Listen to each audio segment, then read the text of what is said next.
За сайн байцгаана сонсогчдоо та бүхэнд энэ өдрийн мэндийг хүргэе. Америкийн нэгдсэн улсын Сан Франциско хотоос тэгшээ. Монгол улсынхаа нийслэл Улаанбаатар хотоос тэгийг мэдчилж байна. За сайхан шинэлсэн үү? Сайхан хавчиж байна уу? Үнэ харин тий сар шинэ болсон юм биш үү дээ тийм ээ. Тэгээ сайхан шинэлсэн үү? Би энэгээр бол нэг хайхтар нэг шинэлсэн өдрийн одоо юу лээ тэмдэглэдэг болохоор чинь тэгсгээл баг өнгөрчлөө. Тий. Монгол ч гэсэн нөгөө 20 тайсан болохоор нэг сүртэй салгалт мал хийсэнгүү дээ. Аха.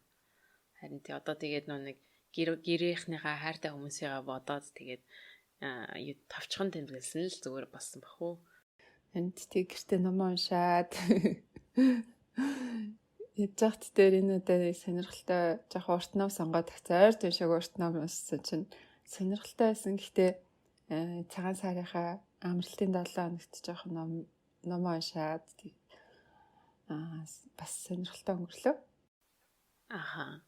Тэгээ бидний яг нэг амьдралд нэг тийм нэг ойрхон ном болохоор бас та бүхэн сонсогчдод ч гэсэн бас илүү сонирхолтой байх гэж бодож байна тий. За тэгээд сонгож авсан ном маань болохоор энэ удаа No Filter гэдэг тийм нэртэй номыг сонгож авсан байгаа. Ерөнхийдөө бол Instagram-ийн тухай, Instagram-ийн бодит түүх гэдэг байдлаар монгол хэлээр орчуулгдан гарсан ийм номыг сонгож авсан байгаа. Тий. За тэгээд ном маань 2020 оны бас шилдэг номоор шалгарч байсан. Ялангуяа бизнесийн төрөлт тий.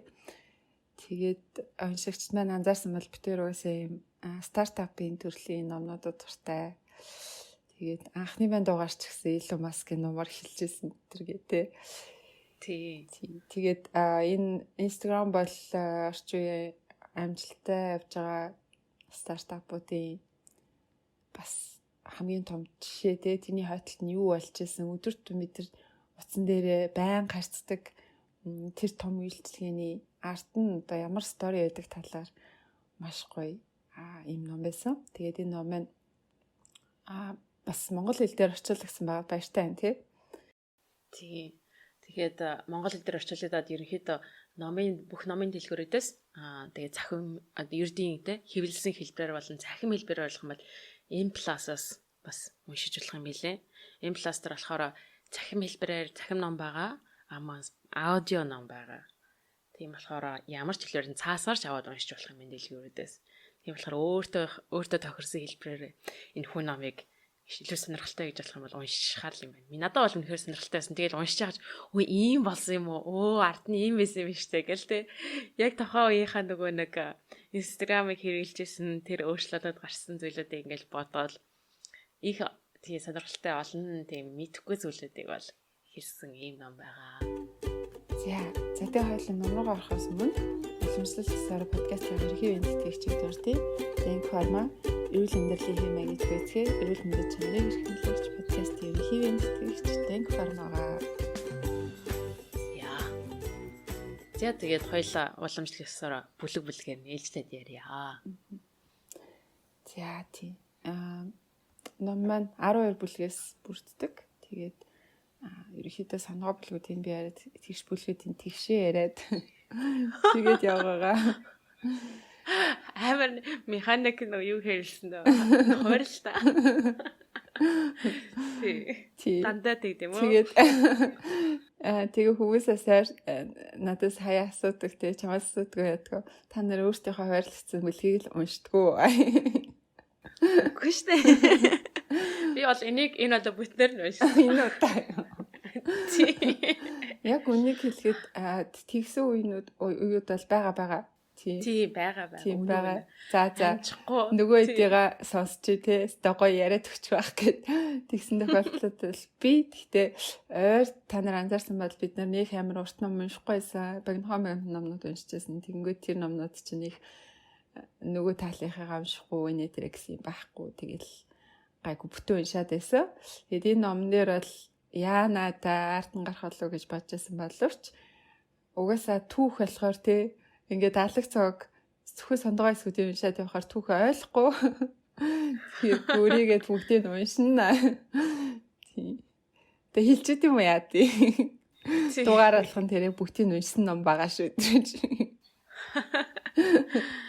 Би энэ номны юуг нь монгол хэл дээр биш бит хоёр хоёлаа тий англи дээр хин уншсан тий. Тий. Орчуулгаас гайгүй болох гэж бодож байна. Би бас яасан штэ уншаад тэгээ зарим бүлгүүд нь болохоор аудиогоор сонсоод ерөөсөө нэг өөрийнхөө цагт тааруулаад хэрэг би одоо гэртээ завтай авах юм бол номоор уншаал хэрэг гадуур алхаад эсвэл хог алхал авчих юм бол аудиогоор сонсвол тэгэл аль боломжтойгоор нэг шахсаар гал дууссан. Харин тийм би бас тэгэл цайны цагаараа тэг жоохон уншилж явууллаа. Тэгэл гэтээ айгу сонирхолтой байсан. Ерөөс зовоогүй. Тийм. Тийм. За тэгээд эхний бүлэг нь болохоор ерөөхдөө Instagram-ийн минь үндэслэгч Kevin Systrom гээд залуугийн талаар гарт юм л та. Тэгээд 83 онд төрсэн залуу хаа хүн байна. Тий. Тэгээд ээж нь болохоор нэг компани маркетинг хэлтсийн захирал, аав нь бас нэг компани, томоохон компани HR-ийнх нь тийм executive захирал хүн байна л та. Тэгээд ерөөхдөө боломжийн айлд төрсөн. Тэгээд багтаа нөгөө boarding school буюу дотор байртай гэрээсээ хол ирж сурдаг тийм сургууль дээр шүү дээ. Ер нь л жоохон өндөр төлбөртэй тий. Тийм төлбөртэй сургуульд хувийн сургууль сурч исэн. Тэгээд онцлогын хувьд бол ер нь айгүй тийм юмдаа сайн well rounded гэж ярьдаг шүү дээ. Тийм хүүхдээсэн байна. Спорт тоглолчин тий. Номонд маш дуртай. Тэгээд компьютер тоглоом тоглох дуртай. Явандаа нөгөө компьютер тоглоом тоглох дуртай. Тийм код бичих дуртай. Ингээд бас стартап руу хөтлсөн байгаа. Гэтэ өөрийгөө бол хизээч стартап ингээд орн гэж ерөөсөө зүйтлж байгааг мөрөж байгаагүй хүүхдээс маа. За тэгээд их сургуультай Стэнфордод орсон. Тэгээд Стэнфордод ороод их сургуулийнхаа 3 дугаар курст байна да. Facebook-ийн Марк Закербергтэй таарлцдаг байгаа. Тэгээд Марк Закерберг тухайн үедээ Facebook-ийг байгуулад хэдэн жил болсон тийм нэлээ нэр алдартай болсон боловч нөгөө компани маш хурдтайгаар өсөж байгаа болохоор хүний нөөц дутагдaltaй. Тэгээ инженерүүд олох гай, сайн инженерүүд олох гай тэг бас нэлээд тийм компанийнхаа эхний үед явж байгаа шүү дээ. Тэгээ өөрөө ингээд хүмүүсээ хайгаа явжсан юм л та. Тэгж явж байгаад Kevin Systrom-тай танилцаад тэгээд чи манад орохгүй мөг нэлээ найрсан байлээ. Тэгтээ манай одоо Kevin Systrom болохоор ингээд ментортойгоо ярилцж байгаа. За иймэрхүү стартапууд тэгээд олдох байлгүй дээ гэд оффрыг нь те саналыг нь аваагүй. Тэгээ оронд нь Итали руу, Флоренс руу яваад зураг одоо нөгөө фото зураг авах тийм юм сурах цалилцааны хөтөлбөрт оролцдог. Тэгээд ер нь өөрөө нэг аягүй болоо хоббитэй нэг хобби нь бол ятчгүй фото зураг авах байсан. Тэгэл нөгөө очиж сурахынхаа өмнө аягүй үнэтэй фото камер авах гал тэг мөнгөө баахан цуглуулж байгаа л очил. Тэгэл нөгөө камертайгаа утсан чинь Флоренс дахь багш нь чи ийм үнэтэй камер чамд сайн зураг авахт чинь туслана гэж бодож чинь үгүй гингүүтээ нөгөө нэг үнэтэй камерыг хурааж аваад оронд нь нэг хуучин тийм бараг л пиавер хүүхдийн тоглоом шиг тийм камер хүчдэг. Тэгээд тэрийг өгснөө чи одоо энд юу сурах вэ гэхээр төгс биш зүйлийг ашиглаж сурнаа. Тэгээд тодорхой тийм хязгаарлалтын дунд дотор орчиж хүнээс чинь тийм креатив бүтээл сэтгэлгээ гардаг байхгүй да гэж заасан. Тэгээ энийг сонсонгууд бас бид нар өмнө яг энэтэй холбоотой ном уншижсэн дээ. Яаж хүн бүтээлч байх талаар тэгээд энэ дээр ч гэсэн хүн аль болох тийм өөртөө хязгаарлал нөөц боломж нь хязгаартай байж ч хүн тэрнээс чинь юм бүтээлч нагаардаг гэдэг. Яг тэр санаа аваад байгаа юм. За тэгээд яг энэ авчирсан зурнууд нь хожим нөгөө Instagram-ийн формат болдог юм дөрвөлжин тийм тэгээдс нэг тийм жоохон юутай сүмэлсэн тийм хэлбэртэй тэгээ жирийн нөгөө нэг ретро тэг хуучин юм шиг тий. Тэгтээ тийм айгу артистик урлаглаг тийм одоо зураг авчихсан юм л та. Тэгээд за Стэнфордынхоо их сургуулийг төгсгийнхаа алдад бас одоогийн Twitter-ийн Twitter болсон Odeo гэдэг компанид internship дадлага хийхэр болдог. Тэгээд дадлага хийж авах үедээ Odeo-гийн хамтран үүсгэн байгуулагч Jack Dorsey хожимо бас Twitch-ийн CEO болдог. Үнтэй танилцаад маш сайн найзууд болоод болдог байгаа. Тийм. Тэгээд тэндээс мэдээж кодо бичээ. Тэгээд юу стартапын дотор ялангуяа тухайн үедээ бас нэлээд нэр хүндтэй байсан тиймэрхүү стартапуудын дотор юу болдог талаар ингээд зах тухаас нь ойлгож авсан. За тэгээд бас хажуугаар нь Google старт internship дадлага хийдэг.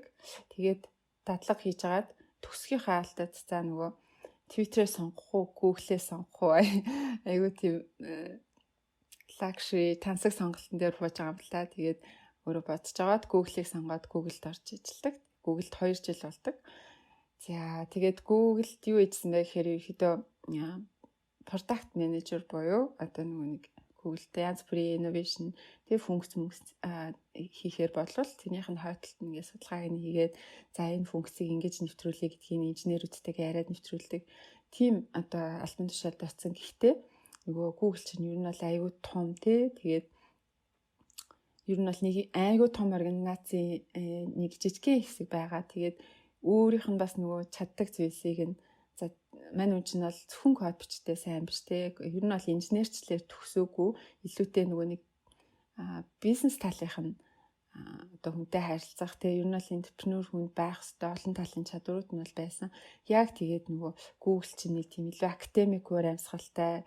Тэгээд нэг юмдаа айгүй мундаг тийм инженерүүд олонтой тийм калчертай одоо компани бас таараагүй юм шиг байгаа юм л та. Тэгээ нэлээ уйдсан өөрийг нь тэгж хангалттай чаленж хийж сорж хөгжүүлж чадахгүй байх гэж бодсон болохоор 2 жилийн дараа Google-с гээд гарсан. За тэгээд Google-с гараад мань хүн бас шууд ингээд өөрөө компани байгуулах юм уу те. Тим юм огт бодоогүй юу ч гэсэн код бичих чадвараа сайжруулангаа нэг жижиг стартапт ажиллаж игээд жижиг стартапт ажиллаж агаад тэгээд ингээд оройн цагаар тэгээ хагас мэсэнаар ч юм уу тухайн үед нөгөө нэг дөнгөж iPhone 3 муу гарсан байсан юм тий 2010 он гэдэг чинь 2009 он юм байна. Тэгэхээр чи нөгөө ер нь бол гар утас мобайл фон ухаалаг утасны хэрэглээ бол тийм өргөмж дүнгийн хэлжсэн. Тэгээд ухаалаг утсан дээр ийм аппликейшн гаргах тэр аппликейшны код бичих зүйл гэдэг бол аюу тийм шинэлэг байсан юм л. Тэгээд систем за эн чинь ер нь бол боломж юм байна гэд өөрөө ингээд гар утасны аппликейшн бичих тийм аппликейшны код бичих дадлага хийгээд тэр чадварыг өөртөө суурьшуулах гэдэг хичээгээд бичсэн. Тэгээд байжгаад мань хүн одоо юуныхаа инстаграмынхаа одоо санаа яг тухайн санааг болоогүй инстаграмынхаа өмнөх хувилбарыг нь Bourbon гэдэг нэртэй тийм хувилбарыг нь бичиж хэлсэн байгаа юм л та. Прототипийг ингээд гаргаад тэгээд тэр нь яг ямар хөө санаатай зүйлээсэн бэ гэхээр ингээд хүмүүсийг бас нэг адилхан сошиал медиа гэхдээ ингээд өөрөө нөгөө илүү ийм гадагшаага хүн те ингээд хүмүүстэй илүү одоо уулзах дуртай, гарч орох дуртай тийм юм байгаа хгүй. Тэгээд аль болох тэрийг ингээд идэвхтэй байлгахын тулд ингээ найзуудтай за би одоо тийшээ явж шүү, тэнд bay шүү ингээд одоо тэрийг төлөвлөгөөгөө ингээ хуваалцдаг. Тэгэнгүүт нь найзууд за систем тэнд байгаа юм байна гэдээ олоод цугтаад нийт шавдахт илүү амар байдаг ч юм уу те. Тийм мэдээллийг хуваалцдаг маш энгийн сошиал медиа аппликейшн бичсэн байгаа юм л да. Зөвхөн мобайл дээр те. Буюу одоо гар зэн дээр л ажилладаг тийм аппликейшн гаргасан. Тэгээд тэр нь ингээд тест хэлбэртэй эхний прототип загвар бүтээгдэхүүнээ гаргачаад явж байгаад нэг партийн дээр маш чухал юм одоо стартап хөрөнгө оруулалт хийдэг. Одоо маш эхний үед нь хөрөнгө оруулалт хийдэг. Тийм хөрөнгө оруулагчтай таарлцсан. Тэр нь болохоор Steve Anderson гэдэг. Бас нэг хөрөнгө оруулагч байсан. Нөгөө Andreessen Horowitz гэдэг одоо Silicon Valley-д алдартай мундаг стартап хөрөнгө оруулалт оруулсан хөрөнгө оруулалтын компани Marc Andreessen гэдэг үүсгэн байгуулагчнаас танилцж байгаа юм. За тэгээд энэ хоёр чухал хүнтэй танилцаа. Тэгээ ялангуяа тэр Стив Андерсон гэдэг хүн нь болохоор системтэй танилцаа. Тэгээ бэкграунд өв түүхийг сонсоод тэгээд аюу таалагдсан байгаа юм л да. Хичнээн нөгөө яриад байгаа санаа нь их хол явахгүй сонсогдсон ч гэсэн нөгөө бид нараас өмнө олон ном дээр ярьжсэн хамгийн гол нь хийж байгаа хүн нь чухал, тэгээ үүсгэн байгуулагч нь аюу чухал. Тэгэх юм бол тэр бүтээгдэхүүн нь санаа нь онцгой байсан ч гэсэн тэр хүн чинь яаж игээд одоо хийт болох бүтээгдэхүүний санаагаа олоод эсвэл ингээд бизнесийн модельөө өөрчилж ин тэр яаж игээд амжилтанд хүрэх юм аа гэдэг. Тэгээ яг л энэ зарчмаар явсан байгаа юм л да. Стив Андерсон бол ингээд системийг харсан чинь Stanford төгссөн. Тэгээд аль хэдийн Google-д ажиллаад үзсэн, Twitter-д ажиллаад үзсэн. Тэгээд нэлээд тийм яриа хөөрөө сайтай, тэгээд бас код бичиж чаддаг. Энэ л амжилттай одоо энтерпренeur болох тийм full package-тэй тийм хүн байсан байхгүй.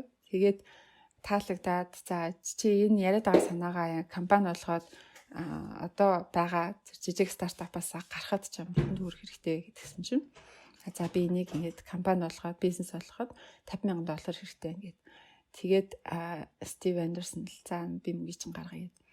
Тэгээд анх хөрөнгө оруулалт тэгээд систем ч гэсэн тухайн үед ажиллаж байсан жижиг стартапаас гараад ингээд чи эхнээсээ Instagram-ыг байгуулад компани эхлүүлсэн байгаамаа. За тэгээ хэдэн бас хөрөнгө оруулагчдыг бас оруулаад тэгээд явчихсан. Тэгээд энэ анхны Стив Андерсон гээд одоо энэ жил хөрөнгө оруулагч нь юу гэж үзсэн бэ гэхээр чи ганцаараа үүсгэн байгуулагч байж болохгүй. Дахиад нэг үүсгэн байгуулагч авах хэрэгтэй. Тэгээд тэр хүн чинь ингээд чамайг хэрвээ хитрхи далигаа цацаагаад болохгүй зүйл хийх гэдээвэл ингээд хязгаарлалдаг тий. Тэгээ чиний чадахгүй юм чинь бас хийж өгдөг тийм хүн байх хэрэгтэй. Тэгээд системийн хувьд бол яг компьютерийн програмчлалаар инженер бол төгсөөгүй тийм мэрэгчлээ бас биш болохоор илүү надаас сайн код бичдэг тийм хүн байх хэрэгтэй гэж хараад тэгээд адилхан Stanford төгссөн хүмүүсээсээ хайж агаад Майк Крэгер гэдэг залуу болдог. Тэгээд энэ залуу нь болохоор өөрийнх нь 2 доотл төгссөн.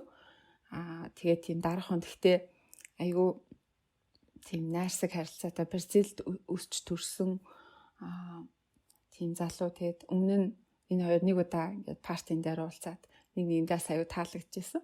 Тийм болохоор за энэ залуутай vibe нийлж магадгүй гэд. Тэгээд өөрийнхөө нөгөө эзэмсчээсээ хувьцааныхаа 10%-ийг Майк Крэгер залууд өгөөд хамтран үүсгэн байгуулагчаар ураад цуг ажиллахаар болсон байнамаа. Яг хөө энэ дээр бас нэг сонирхолтой юм байсан болохоор одоо стартапуудын тий одоо хамтран үүсгэн байгуулагчдын хооронд драма бол тийм ээ л да. Тэгээд тэрийг нь бол драмануудыг системээ сайн мэдчихсэн. Facebook дээр 2 үүсгэн байгуулагч ингээд хэрэлдээд модалцаа тий ингээд бүх юм болж байсан. Twitter дээр бас 2 үүсгэн байгуулагч нэг үздэггүй гэд тий. Тэгээд тэр алдааг давтахгүй тулд болохоор ингээд Майк Крэгертэй болохоор яг нэгнийхээ ажлыг булаач хийхгүй шүү. Яг л үүрэг хариуцсан юм хийн. Тэгээд дээрэс нь ингээд hierarchy байх хэрэгтэй. Хоёулаа адилхан equal байгаа гэвэл хэрэлдээд байна. Тэгэхээр би мэдээж гол үүсгэн байгуулагч нь болохоор би илүү байна. Би илүү хувьцаатай. Майк Крэгер болохоор 10%тай. Миний ингээд хоёр дахь хүн байна гэдэг. Тэрийг ингээд амар сайн тавьсан болоо тэр юм уу те. Энэ хоёрын хооронд бол ямар ч тийм драма гарч ирсэн талаар ном дээр ерөөсө гараагүй эхнээсээ дуустал нь ганц ч хэрүүл байгаагүй. За тэгээд энэ хоёрын хэд компани ингээд эхлүүлэх болсон чинь за энэ нөгөө Bourbon гээд санаа маань ер нь явах уу? Хойлоо энийг дахиад нэг жоо ярьж үзье гэд. Тэгээд хөрөнгө оруулагчтай уулзаад явж байгаа ч гэсэн ер нь бол танаа санаа чинь тийм амар алхаар санаа биш яагаад байна гэд. Тэгээд энэ хоёр ярьж байгаа brainstorming хийж байгаад за энэ ухаалаг гар утасны хэрэглээ болж байна те. Тэгээд хүн болгон ингээд бас өмнөхөө бодвол мундаг камертай уцтай болж байна. Тэгэхээр энэ зураг авах гэдэг чинь аюу тийм том боломж юм биш үү? Тэ гар утсаараа ингээд зураг аваад эхлэх юм бол хүн болгон ингээд фото зурагч юм болчиход байгаа байхгүй тий. Тэгээд энэ зургаа энэ олон авч байгаа зургаа шеэрлэх хэрэгцээ байгаа те. Тэгэхээр энэ зурган дээр суурилсан юм social network хийя гэд.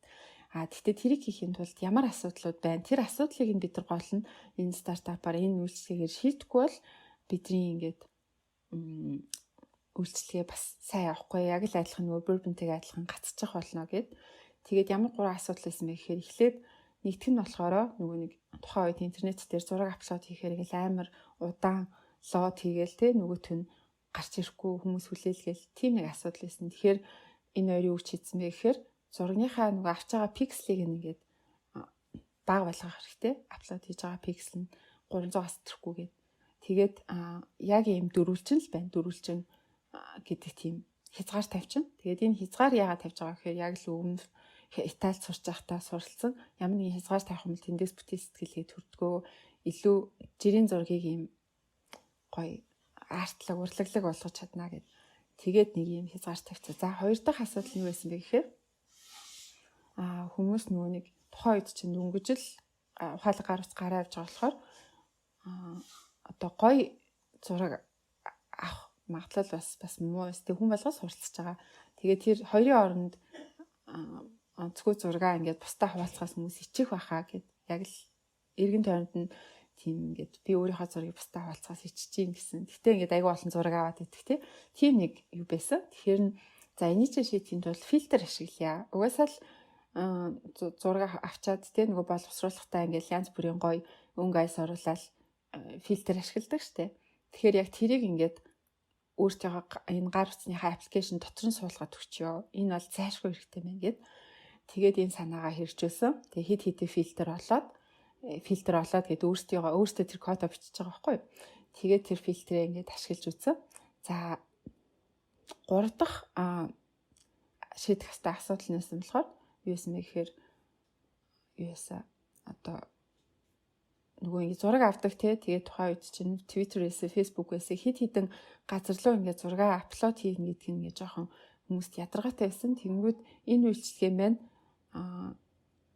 одоо Instagram дээр нэг зураг авчдаг тэнгүүд автоматар ингэ Facebook руу, Twitter руу өөрийнх нь аккаунт руу зургийг ингэ шууд илгээчдэг байх юм бол айгүй амар байх юм. Нөгөө Twitter, Facebook дээр ч амар, нөгөө хүний маань хувьд ч амар, тэгээд дээрэс нь одоо тэр чинь анханаас нь нөгөө хэрэглэгч олно гэж байгаа байхгүй шууд Twitter, Facebook дээр байгаа хүмүүсийг илүү өөрийнхөө Instagram руу оруулахад бас амар болчихно гэд. Тэгээд нэг ийм гаргалгаа гараад тэгээд энэгээрээ 10 оны 7 сард ингээд анхны бүтээгдэхүүнээ загвар бүтээгдэхүүнээ гаргаад тэгээд Systrum бол Facebook, Instagram дээр тавих анхны одоо фильтртэй ингээд зураг 10 оны 7 сарын 17-нд апплод хийжсэн юм байна. Тэгээд та нар гайхчих магадгүй Instagram дээр апплод хийгдсэн хамгийн анхны одоо зураг ямар зураг гэдэг вэ гэхээр Systrum өөрийнхөө нохойг ингээд зургийг авсан. Тэгээд тэр зургийн тэр хожим ихнэр нь олох найз охиных нь хөлн гарцсан юм зураг гэвлээ. Тэгээд би энэ зураагаа тогтол байт юм уу гэд Kevin Systrum-ийн аккаунт руу ороод бүр амар удаа scroll down хийж авсан чи яг одоо хүртэл байт юм байлээ. Тэгээд caption нь болохоор тест гэсэн. Айгу хөөрхөө. Тийм ганц хүүхдээ. Тийм зураг байлээ.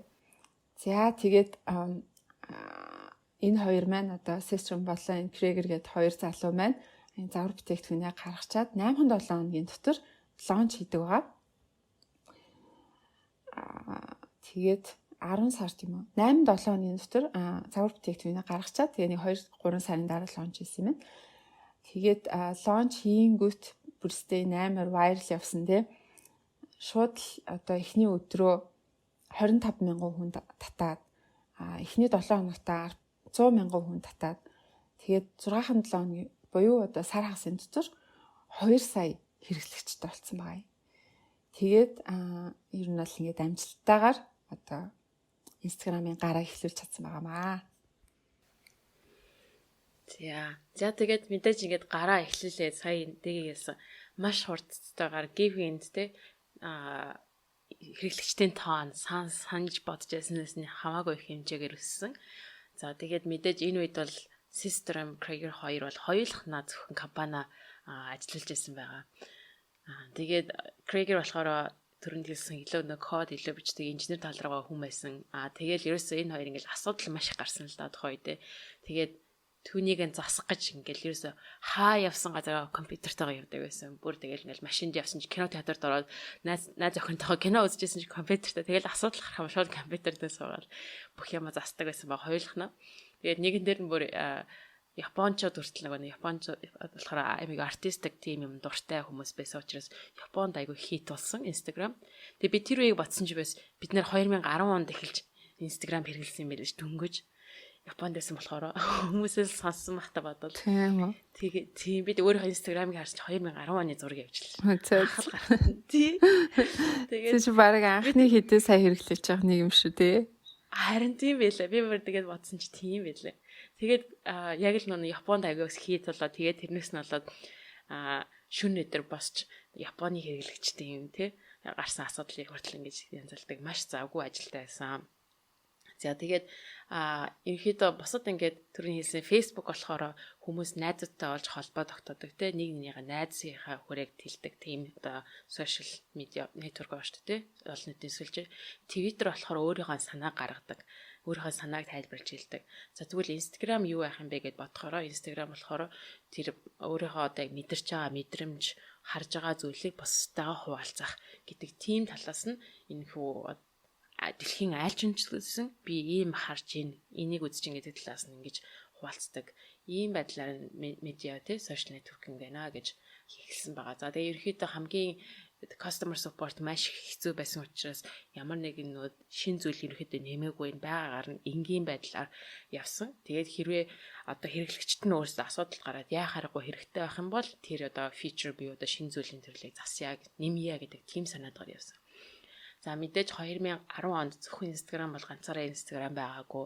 Тухайд бас өөр одоо зургийг шеэрлдэг иймэрхүү зургийг одоо хүмүүстэй хуваалцдаг тийм social media байсан. Тэр нь pick, please, burst in, path гэх байсан. Тэгээд тухайд нь болохоор нэг өөрөд нь хамгийн анх хөрөнгө оруулж байсан Andreessen Horowitz гэдэг нэг компани болохоор бас нөгөө өрсөлдөгчд нь Pick Place гэдэг тэр компаниудаас дахиад $250,000 хөрөнгө оруулалт хийснийг сонсчод систер нь болохоор хүүе биднэрт итгэхгүй байгаа юм бах та гэдэг айгүй шоконд орж ирсэн. Яг адилхан өрсөлдөгч нөр болоо. Гэхдээ бол тэр нь эсрэг яриа те. Тад би тэгвэл чамд үзүүлээд өгье гэж улам илүү өгөөч нэмжсэн байгаа. За тэгээд мэдээж Instagram бол нэлээ хэр олон зүйлүүдийг бас Twitter-ээс бас санаа авч байсан байгаа. Тэрнийх нь нэг юм бол Twitter бол тухайд tweet apps гэдэг Twitter-ийн хэрэглэгчд биенийгээ дагдаг хүмүүс хоорондоо яг амьдаар уулзаж санаа оноогоо солилцдог байсан. Би одоо бодоод тахаар дээр үдээс Монголд нөгөө Twitter-ийн хэрэглэгч нар аягүй уулздаг байсан шүү дээ. Жиргээчд уулзаж ийн гээл те. Тэр байсан байгаа байхгүй юу? Тийм. Тэрнтэй адилхан тэрнээс санаа аваад Instagram-ийн хэрэглэгчдээс уулзуулъя гэд Insta Meet гэдэг зүйл гаргаж ирсэн. Ингэснээрээ гол нь community үүсгэн гэдэг нь бол хамгийн чухал зүйл болж ирсэн байгаа. Тэгээд би эндээ одоо арга техникээ зааж өгөн гоё газар хамтдаа очиж зураг авах тэрийг тавина гэдэг. За ингээд энгийн хэрэглэгчд бол маш хурдтайгаар өсөж исэн. Одоо local community Insta Meet-нэд өсөж исэн. За тэрний түүний хажуугаар одоо нэртэй алдартай хүмүүстэй селебритинууд за тэгээ том корпорацууд бас Instagram-ыг хэрэглэж эхэлсэн. За тэгээ хамгийн анхны celebrity бол Snoop Dogg. Хамгийн анхны big celebrity болж хэрэгжилжсэн. Тэгээ тухайн үед байх юм бол 2.5 сая дагагчтай байсан Twitter дээрээ. Гэхдээ тэр дагагчтай Snoop Dogg нөгөө Instagram руу ороод өөрийнхөө зургийг тавиад тэр зургаа Twitter рүү шеэр хийсэн байхгүй. Тэгэнгүүт Instagram шууд 2.5 сая хүн лөө шеэр хийгдчихэж байгаа байхгүй. Тэгээд Snoop Dogg дээр нэг хөрх нь болохоор Snoop Dogg нэг юугээ Colt 45 гэсэн нэг юм PV лээд юм л да нэг PV-ний зураг бариад ингээд хамгийн анхныхаа Twitter-ыг хийсэн. Тэгээд тэр бол ерөнхийдөө хамгийн анхны гэхдээ Snoop Dogg гэсэн чээс мөнгө авсан нөгөөг нь мэдэхгүй. Гэхдээ тэр бол ингээд Instagram дээр тавьсан хамгийн анхны celebrity хүмүүс тавьсан тийм advertisement буюу зар сурталчилгааны маягаар анх тавигдсан тий бараа бүтээгдэхүүн барайл зураг авах болно гэдэг чинь. За тийм байсан байгаа. Тэгээд маш их ажиллаж исэн тий тухайд. За тэгээд энэ олон хүмүүс ингээд нэмэгдэхийн хэрээр бас яг community дотор бас нэлээд одоо хэрэг гарч байгаа юм л да. Тэрний олон юу гэх юм бэ? Хуурамч хэрэглэгчд аккаунт нэгчдэг юм уу? Эсвэл аюултай мэдээлэл тараах, одоо амиа хорлох, эсвэл хүн нэг одоо хохирлуулж байгаа зүйлээ гаргах гэдэг гэх мэт маш олон зүйлүүд бас тэнцээ гарч ирж байгаа. Тэгэхээр тэрийг бол асуудлыг одоо нэг шийтгэхээс аргагүй. Тэ тэр community-г Instagram чинь тэр нэг community гэдэг нь маш чухал зүйл учраас за тэгээд тэрийг шийтгэхээс аргагүй болно. Тэгээд анхныхоо одоо нэг хүмүүсийг ажилд авч эхэлдэг. Түүний нэг нь болохоор Zolman гэдэг одоо community manager ажилд авдаг. За тэгээд тэгтээ болохоор анх нэг юу гэж бодож байсан мэхээр энэ олон ийм буруу одоо постууд байгааг нь хааж яа гэсэн боловч тэгж болохгүй. Яагаад гэх юм бол чи хууль байгаа. Тэр нь юу гэхэлэр хэрвээ ямар нэгэн сошиал медиа тэр постн дээр ямар нэгэн фильтр тавих юм бол сошиал медиа бүх постны одоо хариуцлагыг хүлээх болдог. Хэрвээ ямар нэг фильтргүй ингээ бүтэн гаргах юм бол пост хийсэн хүний хариуцлага хүлээдэг гэдэг тийм хууль байдаг. Тэр нь болохоор ерөнхийдөө Facebook, Google гэдрийг гихэмчлэн том компаниудыг үүсгэн байгуулад хамгийн чухал нь үзүүлсэн хууль байдаг. Тийм учраас ерөөсөө community бол хүн хийх юм бүгдийг хийн. Гэхдээ хин тэрийг фильтрдэг вэ гэхлээр бусад хэрэглэгчид энд аюултай юм гараад байна шүү гэдгийг мэдэгдчихэж тэрийг одоо устгуулдаг тийм систем рүү шилждэг байгаа. За ингээ маш их алдартай явж байсан. Тэгээд жилийн дараа 2011 оны 9 сард гэхэд Instagram 10 сая хэрэглэгчтэй болдог байгаа. Тэгээд үүгээрээ нэг Facebook-ийн даунлоод хийгдсэн апыг давдаг. Тэгээд бүр ингээ баярлаж тэмдэглэдэг. За тэгээд бүр Обама хүртэл 2012 оны 1 сард Instagram дээр өөрийнхөө аккаунтыг нээж бүр ингээд олон хүнд хэрэглэгддэг. Тэгээд ер нь Instagram ингээд олон танил хүмүүс хэрэглэдэг болдог. За тэгээд энэ чинь юу болсон бэ гэхээр 2012 онд Jack Dorsey болохоор ерөнхийдөө System-ийн бас ментор сайн найз байсан. Өмнө нас зөндөө удаан хамттай байсан. Twitter-ийн Jack Dorsey юуны Instagram-ыг худалдаж авъя гэдэг санал тавьдаг. Тэгээд тухайд болохоор санал болгосон нь болохоор ойролцоогоор нэг 500-аас 700 сая Америк доллараар тэгэл энэ чинь ерөөс ойролцоогоор тухайд 5-6 хүнтэй л байгаа шүү дээ. Тийм жижигхэн компани. Гэтэ Jack Dorsey бол маш их боломж байгааг нь хараад тэгээд 500-аас 700 сая Америк долларыг санал болгодог. Гэхдээ тэр бол ерөөсөө тэр дийл ерөөсөө яваагүй. Тэгээд Jack Dorsey System бол нөгөө өөрийнхөө хамгийн сайн найз баш бүх юма зөвлөгөө авдаг байсан Jack Dorsey-д үгүй гэж хэлээд тэгээд ингээд энэ бүлэг нь дуустдаг баха. Би амар нөгөө нэг жижигхэн болгож яриад байна. Айгүй их ярих юм байна. Харин тий. Тэгэхээс аргагүй юм л та тий. За 3 дугаар бүлэгт нь болохоор The Surprise гэдэг нэртэй бүлэг хаа. За surprise нь юу байсан бэ гэхээр Facebook гэсэн юм аа. Facebook-ийн Mark Zuckerberg шууд нэг өдөр л System руу уцтаал би бодлоо л да танай компани чинь би юу хөтлөж авъя гэж бодчих. Тийм тэгээд танад ингээд хөрөнгө оруулалтын компани үнэлгээгээд хөрөнгө оруулах гэж асартай байсан. Би тэр үнэлгээг чи 2 дахин өсгөөд хөтлөж авъя гэж шууд хэлсэн. За тэгээд энэний хойдол ямар түүх гэсэн бэ гэхээр 12 оны 4 сард ч тийм Twitter-т үгүй гэж хэлжээ. Тэтгэс сарын дараа нэг өглөө шууд System ажилчдаа өглөө 8 цагт бүгдээрээ иргээл дуудаал. Тэгэл тухайн үед нийтдээ 13 хүн байсан. Тэгэл Twitter та Facebook битрийг 1 тэрбум доллараар худалдаж авъя гэж байна. Тэгээ бид нар зөвшөөрсөн байгаа гэж хэлсэн. Тэгэл хүмүүс бүр гайхаад тоглож байгаа байлгүй гэж бодсон чинь үнэн байсан. Тэгээд энэ нь болохоор аягүй олон хүндээ сюрприз болж чадсан.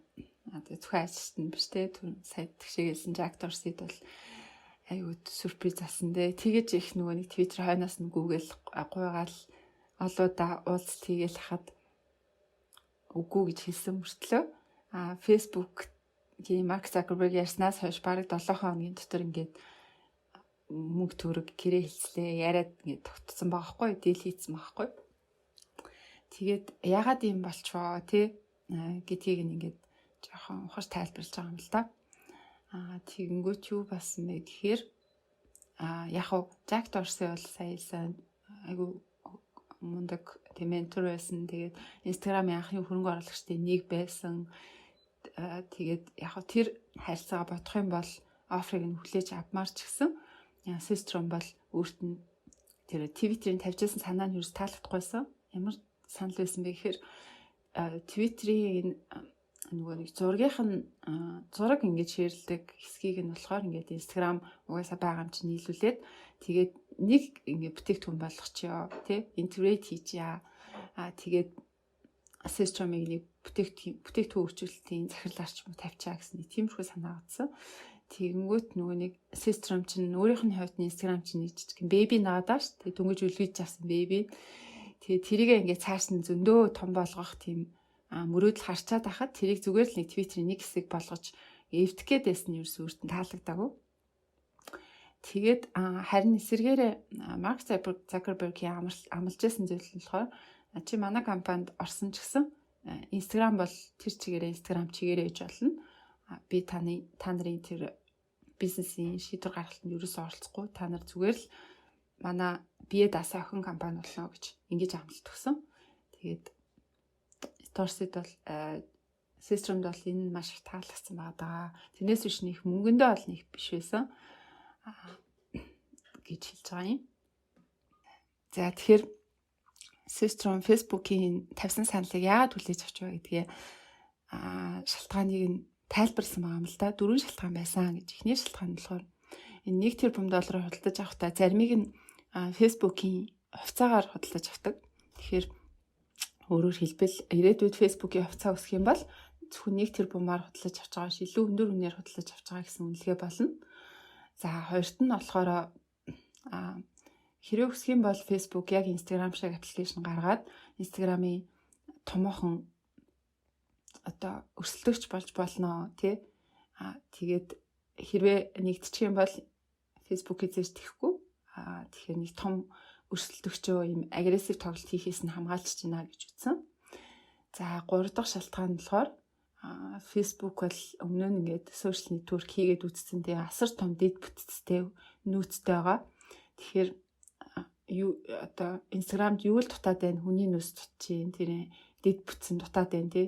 Тэр зүйлүүд дээр ингээд Facebook-ийн нүс боломжийг нь ашиглаж болох юм шүү. Алдаанаас нь эсвэл одоо амжилтаас нь суралцаж болох юм шүү гэж бодсон. За тэгээ 4 дахь шалтгаан нь бол саяхан хэлсэн хамгийн чухал шалтгаан System Krieger хоёрын хувьд Марк Закерберг бол шийдвэр гаргах бүрэн эрх чөлөөг нь олгоно. Зүгээр туслана, дэмжлэг үзүүлнэ. Тэрнээс биш хийж байгаа зүйлс нь саад болохгүй гэсэн тийм амлалт өгсөн болохоор ингэж шийдвэр гаргасан юм аа гэж тайлбарладаг. За тэгээд энэ Facebook, Instagram-ийн хоорондох гэрээ нь бас дараагийн Facebook-ийн бусад жижиг стартапуудыг худалдаж авахд нэлээ эерэг нөлөө үзүүлсэн. Тэ Instagram-аас өмнө нь болохоор Facebook ингээд стартап худалдаж авангуудаа тэрийг эвдэл тэ Facebook-ийн нэг хэсэг болгочдөг байсан бол Instagram-ыг худалдаж авснаар Марк Закерберг бусад компаниудад юу гэж ам бардам хэлж чадж байгаа гэхээр харалтаа Instagram-ыг хаар би ингээд Instagram-ыг огт саад болохгүй өөр нь ингээд бие даасан байдлыг нь хадгалаад байж чадж байгаа үсттэй гэж ам бардам хэлж чадсан. Тэгээд System ч гэсэн Марк Закерберг туслаад те үнэхээр тэгж чадж байгаа хэлсэндээ байгаа гэд. Тэгэж найрсны хүчин дээр жишээлбэл Facebook бол WhatsApp-ыг худалдаж авч чадсан байгаа. Тэгээ WhatsApp-ийн үүсгэн байгуулагч ч гэсэн нэлээд зөрүүдгүй ч үү. Юу Марк Закерберг гэсэн хүмүүс байсан боловч одоо Instagram-ийн энэ гэрээг хараад тэгээд бас Facebook-ийн сандлыг хүлээж авсан байт юм аа. За тэгээд ингээд ерөөхдөө Facebook тий Instagram-ыг худалдаж авах нь тодорхой болсон. За тэгээд нэг хэсэгтээ болохоор нэлээд медиагаас ч гэсэн анхаарал өртсөн байгаа юм л да. Тэгээд тухайн үед болохоор Instagram 13 ажилчинтай байсан. Тэгээд 13хан ажилчин бүтэн бүхэлдэн тэр $1 худалдаж авагдахаар болчихж байгаа байхгүй юу. Тэгэнгүүт чинь нөгөө медианууд чинь тэгээд дээрэс нь Instagram бол ерөөсөө ганцхан юм утасны апп байсан, mobile app тий. Тэгээд анх ерөөсөө mobile app-нууд болохоор ерөөсөө анх гарч ирээгүй энэ чинь 2011 он байсан. Тийм хүчтэй байгаагүй. Тэгэхэд бол маш их одоо медианаас хандлт авчаасан бүх хүмүүс одоо мэдхийг хүсэж байсан. За тэгэнгүүт нөгөө нэг 13 ажилчинд одоо $1 тэрбум хуваагаал те бараг л нэг хүн одоо 70 эдэн сая долларын хөрөнгөтэй болоод иргээл тэгээл бараг тийм юм ярьж байсан. Тэгээд тухайн үед нь тэгээд тэгж ярьж байсан боловч яг үнэрхтэй ясам дээр юу болсон бэ гэхээр шууд бол Facebook-ийн энэ худалдаж авах гэдэг зүйл нь бол шууд одоо хэрэгжих боломжтой болсон тухай үү. Яг учир нь юм бол Facebook маш том тийм олон нийтийн сүлжээ байсан учраас монополи эсрэг гэдэг антитрастинг тийм одоо шалгах тий засгийн газар өөргөө байгаа. Тэрнээс шалгалт орох хэрэгтэй. За тэгээд тэгжиж энэ хүү одоо худалдан авалт нь бол засгийн газраар батлагдчихж ялангуяа Америк, Европын антитрастын эсрэг одоо тий монополийн эсрэг одоо ямар нэгэн зүйл зөрчөөгүй байна уу гэдгийг нь баталжиж энэ хүү зүйл нь одоо худалдан авалт нь болно гэдэг зүйл бас. За тэгээд тэр түүний тулд хэд хэдэн сар 2 3 сар хэрэгтэй гэдг нь тодорхой болонгууд нөгөө 13 ажилчид нь бас арай гэж одоо за Facebook-т ингээд нэгдээд орчих юм бол зөндөө гол инженерүүд түрээ дээр нь бид нэр Facebook-ийн ресурсыг тий боломжуудыг бүгдийг ашиглан инфраструктурыг ашиглан тий бүх юм нь бэлэн байгаа гэдэг айгүй их баярлж байсан боловч тэр нь бол худлаа юм байна. Дахиад хэдэн сар тас гөрөх хэрэгтэй болох нь гэдэг нь бол ойлгомжтой бас. За тэгээд хоёр дахь нэг том ньюс нь болохоор нөгөө нэг олон 13 ажилчнтай бараг 1 хүн 70 сая долларын одоо хөрөнгөтэй олно гэж байсан бол тийм биш гэдг нь ойлгомжтой болсон. За тэгээ Facebook-тэй хийсэн гэрээнийхэн дагуу бол ажилчид нь бол Facebook-ийн ажилчид болно. Тийм болохоор одоо гэрээг шинээр зурна. За Facebook-ээс цалингаа аавна гингүүд stock option гэж байдаг шүү дээ. Дараа нөгөө нэг хувьцаагаа хямдхан худалдаж авах боломжтой тийм зүйлүүдийг бол ийм стартап компаниуд байнга байдаг энэ захиргаанд. Тэр stock option болохоор байхгүй хэрэгжээгүй. Яагаад гэх юм бол бүтэн жил Instagram-д ажиллаж амжаагүй байсан учраас Instagram-ийн stock байхгүй. Тийм учраас Facebook-ийн stock option-ыг авна. Гэхдээ хугацаанд дахиад reset хийгднэ, шинээр эхэлнэ гэд. Тэгээд ерөөс ингээ 0-аас эхэлдэг болдог. Тэгээ эндээс хин ерөөсө хідэн хүн одоо жоохон мөнгөтэй болсон мэт 3 хүн ажилчан. Тэгээд 2 founder 2 үүсгэн байгуулалт нь л мөнгөтэй болсон. Тэгээ 3 ажилчныхаа зарим нь бүр stock option-аж худалдаж авч чадхаар болоод ерөөхдөө бол хэцүү байсан. Тэгээд 13 ажилчинтай хэрэг баяжхаар юм шиг сонсогдож байсан боловч яг үнийн начир дээрээ болох юм бол хин ч ерөөсөө олигтой мөнгө аваагүй. Тэгээ зарим нь бүр Facebook-д жилч ажиллаагүй дургуун тэрээд гарсан тийм зүйлүүд байгаа. За тэгээд 2 founder болохоор System Krager 2 болохоор Krager болохоор 100 сая долларыг ашигтай байсан. Одоо тэг хөрөнгөтэй болж авсан System болохоор 400 сая доллар 40% нь байсан учраас ийм одоо зүйл болж чадсан. За тэгээд тухайн үед нь бас Facebook бас IPO хийгдэжсэн. Бас л нэг ерөөсөл Facebook-ийг тойрсон, Facebook-ийн IPO-д холбоотой, Instagram-ыг худалдаж авахтай холбоотой нэлээд олон тийм одоо сенсацтай үйл явдлууд дээрс нь яг нэг Америк, Европынхны хяналт шалгалт орсон хуульчид их оролцсон. Тиймэрхүү үе таарч яг эхэлсэн байгаа. За тэгээд тэгсэн хэдий болооч ерөнхийдөө Instagram бас ингээл хүчтэй явсаар л байсан. За тэгэл тухайд одоо ямар юу зүйл гарч ирсэн бэ? Instagrammable тий Instagram D гэдэг тийм өгнөд гарч ирсэн. Instagram 50 штэ гэдэг тийм өгнөд хүртэл гарч ирсэн. Учир нь юм бол яг л нэг community гэж хэлж ирсэн зүйл нь бол хэрэгжижсэн учраас тий гой зураг тавихаар Instagram тавьдаг. Гой зургийг л зөвхөн Instagram-д тавьдаг тий. Тэрнээс ш гой зураг авчи Facebook тавья гэж хинч ярьдггүй Instagram дээр гэдэг тийм зүйлүүд болж ихсэн. За тэгээд өшөө юу нөгөө талаас influencer гэдэг тийм санаа анх гарч ирсэн. За тэр нь юу вэ гэхээр Instagram дээр нэлээд одоо алдартай явж байгаа хүмүүс бол ерөөхдөө бараа бүтээгдэхүүн зарж байгаа хүмүүс байдаг тий. Ямар нэгэн одоо мөнгө аваад тэгээд тэг бараа бүтээгдэхүүн хөвчин сурч байдаг. Хэрвээ энгийн одоо компани байсан бол бараа бүтээгдэхүүн зардаг хүнийг бол одоо юу гэх sales person буюу худалдааны ажилтан гэх юм уу ким байдлаар хэлдэг боловч Instagram дээр болохоор тэр хүнийг инфлюенсер буюу нөгөө дагж байгаа хүмүүстээ нөлөө үзүүлдэг хүмүүс, нөлөөлөгчд гэдэг тийм нэрээр гаргаж ирсэн. Тэгээд энэ бол ингээ энэс дарахад тэр Instagram-ын тэр community гэдэг зүйл чинь ямар чухал байсан бэ гэдгийг нь харагдаж байгаа. За ингээд ерөөхдөө нөгөө хэдэн сарын одоо хуульчтай уулзах засгийн Америк болон Европын тэр антитрастын байгууллагуудад зөвшөөрөл авах гэдгээр зүйлүүд нь явсаар хагаад арайч юу гэж батлагтаад хэдэн сарын дараа хамгийн сүүлд нь Калифорни мужид олонний дунд те ийм том merger буюу одоо том зүйл худалдан авалт болоход бүх олон нийтэд санал асуулт авсан байгаа юм л да. Тэр нь юу гэдэг вэ гэхээр хинч оролцох боломжтой олон нийтэд нээлттэй тийм хурал явуулдаг. Тэгээд тэр нээлттэй хурал дээр нь хамгийн сүүлд нь одоо асуулцж юм л да. За Facebook чамайг авъя гэж байна. Өөр хин нэгнээс таны компани худалдаж авъя гэдэг санал авсан уу гэдгсэн чинь систем үгүй гэд хэлж байгаа байхгүй юу. Тин чинь би хэл тийм өөрөөс санал авахгүй гэд.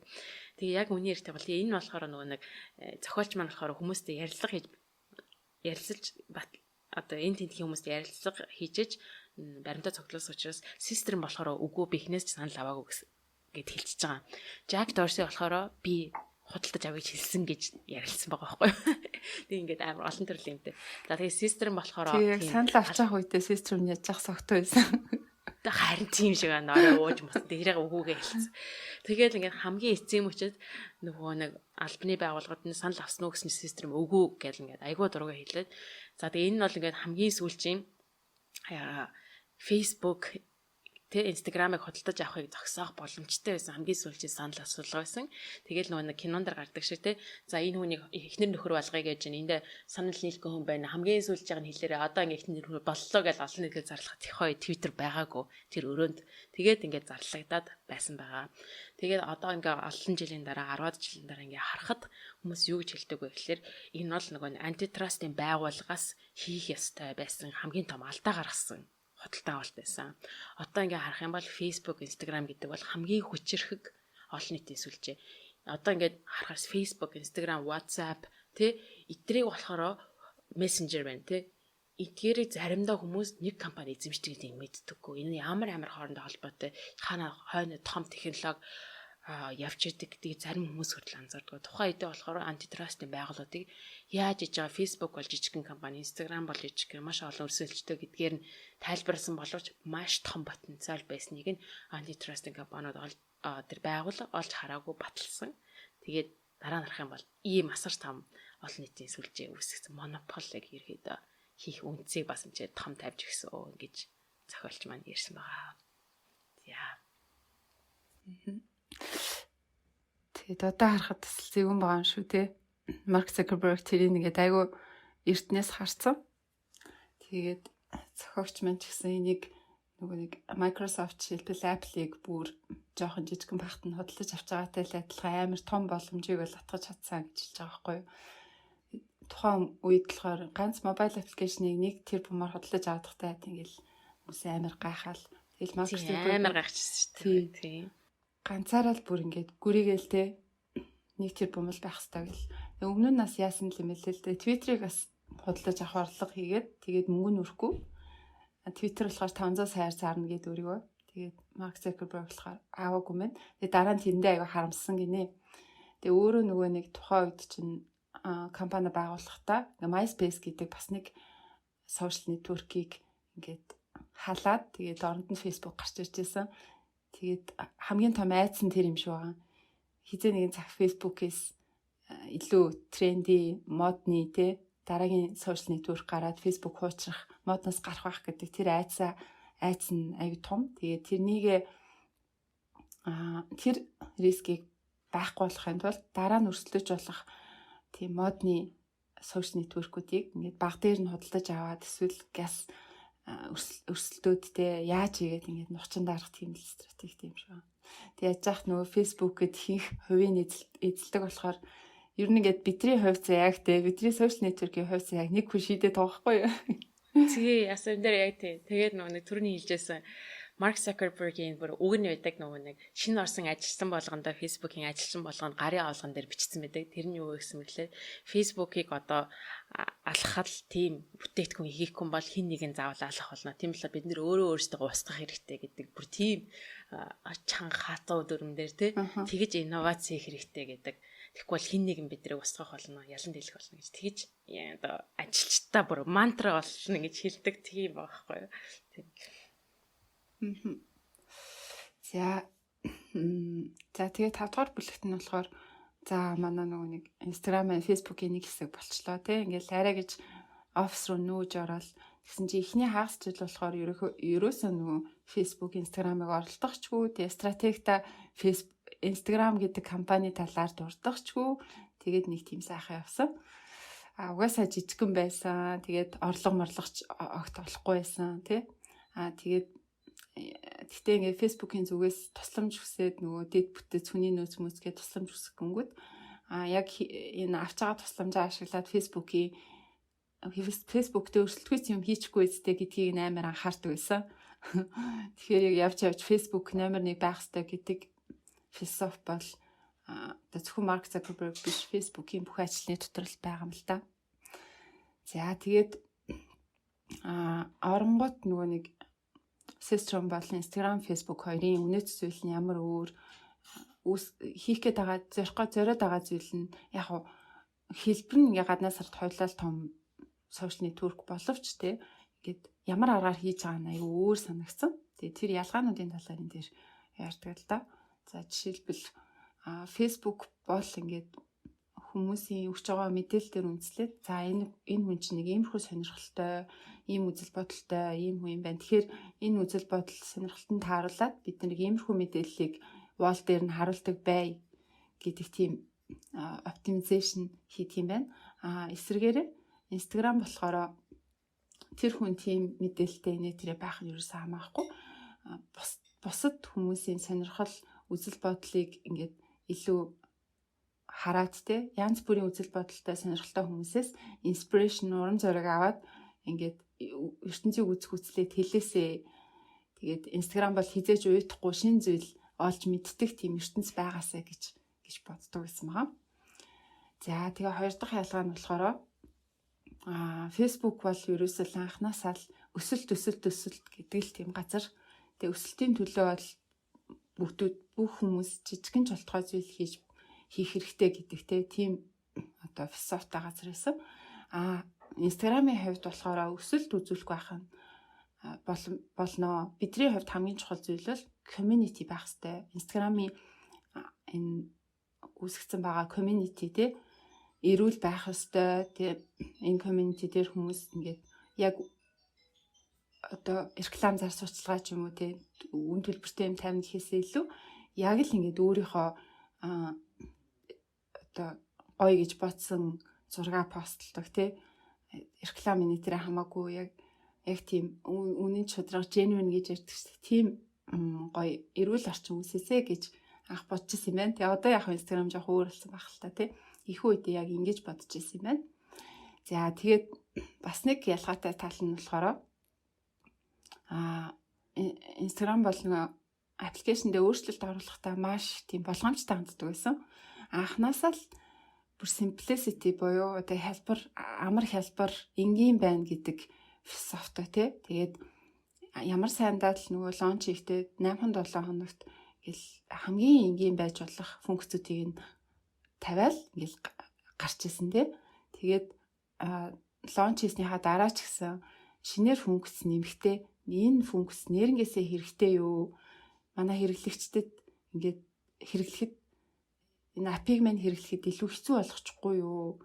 Хэрэгтэй хэрэггүй баах юм нийлцэн те дотроос нь чухал юм нь олдохгүй хэрэглэхэд хэцүү юм ап болчихгүй юу гэдэг тэр айгүй санаа зовж те шинэ функц яригдахад тэрийг ингээд нэлээд олон юм болж иж нэмэхгүй гэдгийг шийддэг. Тийм байсан. Харин хажууд нь Facebook бол шинэ хэрэглэгч олж ирж л шинэ функц нэмээдээ те өмнөх хийжсэн юм эвдээ чинээр хий гэдэг тийм калчертай газар байсан. За тэгээ хамгийн сүүлийнх нь ялгаа энэ бол хамгийн чухал ялгаа гай. Энэ яадаг вэ гэхээр Facebook бол хүний оролцоо байхгүй. Энэ бол цэвэр алгоритм дээр үндэслээд одоо хүмүүст түрүүний хэлжсэндээ сонирхол үзэл бодол дээр нь тулгуурсан юм харуулна ч гэдэг юм уу те. Тэр бүх зүйл нь хойдолд нь ерөөсө хүний оролцоогүйгээр шийдэгдэг алгоритм бичээл тэгэл тэр алгоритм л ажиллаж исэн. Харин Instagram-ийн хувьд болохоор ингээд тэнд нэг тийм хүнтэйгээ харьцаж гин гэдэг эрүүл community үүсгэхийн тулд Instagram-ийн яг ажилт нь өөртөө оролцоод одоо Instagram дээр тавигдсан байгаа гой зургуудыг харж агаад энийг ингээд бусад хүмүүст олон хүнд илүү түгээчээ харуулчих гэж бодсон юмнуудаа ингээд пик ап хийгээ те гаргаж ирээд лист болгоод блог болгож бичээд за энэ 7 хоногийн гой аккаунтуудын байна ийм гой онцлогтой гэл те тэгэл тэгэж хайлайт хийгдсэн мэдээж аккаунтууд аягүй олон фолловертэй болдог. Тэгээд одоо яаж игээд Instagram-ийн нүдэнд нь өрч хийсэн гэсэн тийм ч хүн байна. Эсвэргээрээ Instagram-ийн нүдэнд өртөө тэтгэхийн олон дагагчтай болчлоо гэж уралдаг. Гэхдээ яг нөгөө хойдолд нь Instagram тэнд машин ажиллаад байгаа хүн эний чинь нэгээс шилж сонгоо тий хүн энд ингээд Instagram-ийн зөв хэрэглээг нь ингээд түгээх гээд community үүсгэх гээд ажиллаад байна гэдэг нь бол айгүй тийм мэдрэгддэг тийм уур амьсгалтай соёлтой ийм хоёр өөр аппликейшн байсан юм байна. За тэгээ түрүүн бас тэгшээгээ хэлжсэнчлэн яг ийм хоёр ялгаатай соёлтой компани байсан болохоор Instagram-ийн зарим ажилчид бол жил хүрэхгүй би энэ Facebook чинь тэсэхгүй юм байна. Facebook надаас ингээд өсөлт нэхэд байна те. Миний хийж байгаа зүйлийг ерөөсөө үнэлэхгүй байна гэд ажлаасаа гарсан хүмүүс бас байсан юм байна. За, ерөнхийдөө нэг иймэрхүү агуулгатай бүлэг байгаа. За дараагийнх нь бүлэг бол ерөнхийдөө ингээд л нэг зургаар бүх хэзэлээ гаргадаг social app бол түүний дараа бол видео авах юм байна гэдэг зүйлийг Mark Zuckerberg ерөнхийдөө харж байсан байгаа.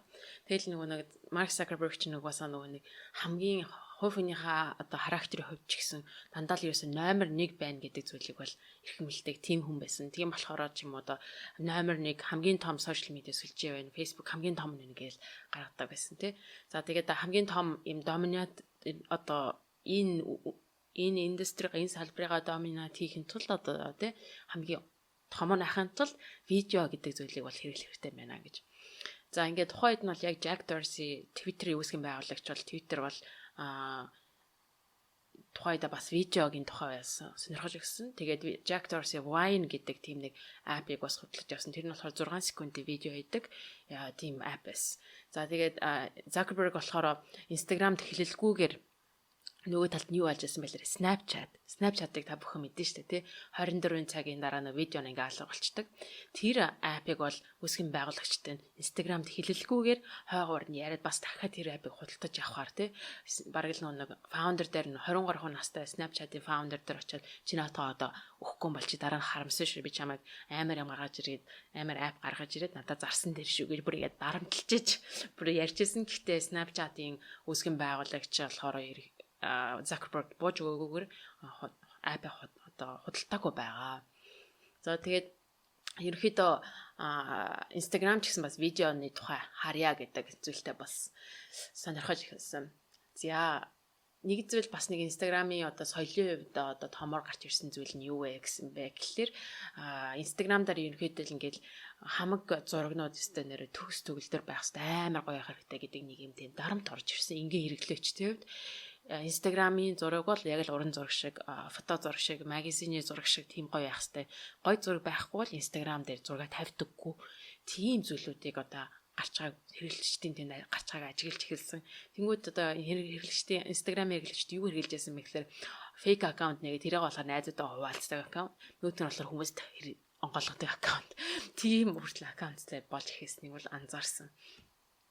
За тэгээд бас нөгөө нэг алдчихсан зүйл нь юу байсан бэ гэхээр Instagram Zuckerberg анзаарсан нь болохоор Facebook дээр байгаа энгийн хэрэглэгчдийн дундаж нас нь маш өндөр ихсэн. За тэгээд залуу хүмүүс ялангуяа 10 жилийн насны хүүхдүүд 10 жилийн хүүхдэд болохоор 20-с доош насны хүмүүс Snapchat руу их орж ийн. Тэгээд зарим нь бүр онгой болоод Facebook нэг эмээ өвөнөр их болсон байна. Yahoo шиг AOL шиг утгагүй алга болно гэдэг тийм зүйлүүдийг Zuckerberg бас сонсч байсан учраас өөрт нь бол маш тийм том цохилт байсан. Тэгээд видео гэдэг зүйл рүү ер нь орох хэрэгтэй байна гэж сонирхож байсан байгаа. Тэгээд дараагийн нэг зүйл худалдаж авах хэрэгтэй зүйл нь бол энэ Instagram, Facebook-ийн тухай яриад байгаа юм шиг боловч бас энэ бол яагаад хэрэгтэй вэ гэхээр Mark Zuckerberg бол WhatsApp-ыг худалдаж авсан. За тэгээд түрүүн дэгийг хэлжсэн дээ тий. Instagram-ыг ингэж амжилттай худалдаж аваад Instagram-ыг тусад нь өөрийнхөө менежментийн хувьд тусдаа тийм компани шиг авч явж чадсан гэдгээ Zuckerberg болохоор WhatsApp-ийн founder-удад үүсгэн байгуулагчид хараалаад тэгээд дээрээс нь system-ыг чи WhatsApp-ийн энэ үүсгэн байгуулагчтай уулзаад энийдэг миний тал руу оруулаад хаа гэдэг өөрийнхөө ямар байгааг яриадах яаж явж байгаа ямар тусдаа independent байгаагаа сайн яриадах гэд тэгээд нөгөөдөл чи урвуулад WhatsApp-ыг худалдаж авсан байгаа Facebook. Тэгээд энэ нь болохоор хэдээр авсан гэж 19 тэрбум доллараар Монголын GDP хэдэлээ гэл 16 тэрбум доллар Монголынх хэд 19 тэрбум доллараар WhatsApp-ыг Facebook асан гэж худалдаж авсан байгаа. За тэгээ дараагийнхаа бүлэгт болохоор өнөөгийн мэдээ бидээ Instagram чи ямар олон celebrity тэгээ олон танил хүмүүс байдаг лээ. Тэгээ тэр хүмүүс нь яаж хүмүүс жирийн хүмүүстэй чөдөтэй харьцдаг лээ те Instagram-аар дамжуулаад тэрний үндэслэл нь яаж тавигдсан юм бэ? Үндэс нь хаанаас эхэлсэн талаар гардаг. За энэ бол яг Facebook-т байсан Charles Porsche гэдэг хүнтэй холбоотой юм л да. Тэгээ энэ хүн болохоор бас Facebook-д Марк Закербергийн эгч Рэнди Закербергтэй хамтраад ингээд Facebook-д олон селебрити, олон танил хүмүүсийг оруулж ирья. Тэгээд тэр хүмүүс ороод ирчих юм бол бас хэрэглэгчд нэмэгдээ. Тэгээд бас ийм олон танил хүмүүс Facebook-ийн бусад хэрэглэгчтэй найзууд болоод ингээд гоё харилцаа үүснэ гэд бодоод 6 жил гүрийгээд ингээд ажилласан. Гэхдээ ерөөсөө ажиллахгүй байсан. Ерөөсөө хүснээр нь болохгүй байсан. Яагаад гэдгсэн гэхээр одоо нөгөө олон танил хүмүүс ч өөрийнхөө пэйжийг нээч шүү дээ. Тэнгүү тэр пэйж нь ер нь аюул олон функцтэй. Тэгээд нөгөө олон танил хүмүүс чинь өөрөө тэрийгээ ингээд хөтлөх гэхээр ингээд бараг л вебсайт хөтлөж байгаа юм шиг тийм албан ёсны болчиходсэн юм л да. Тэнгүүт нь өөртөө бараг хөтэлдэг. Тэгэл дандаа л багаараа хөтлүүлцдэг. Тэгээд нэг тийм албан ёсны анонс гаргадаг тий. Тэгэхээр нөгөө яг хүсэдээсээ органик тийм харилцаа энэ төр үүсэхгүй байсан юм байна. Тэгээд явандаа Марк Закербергийн их чинь ажилласаа гараад Facebook-ээс гарсан.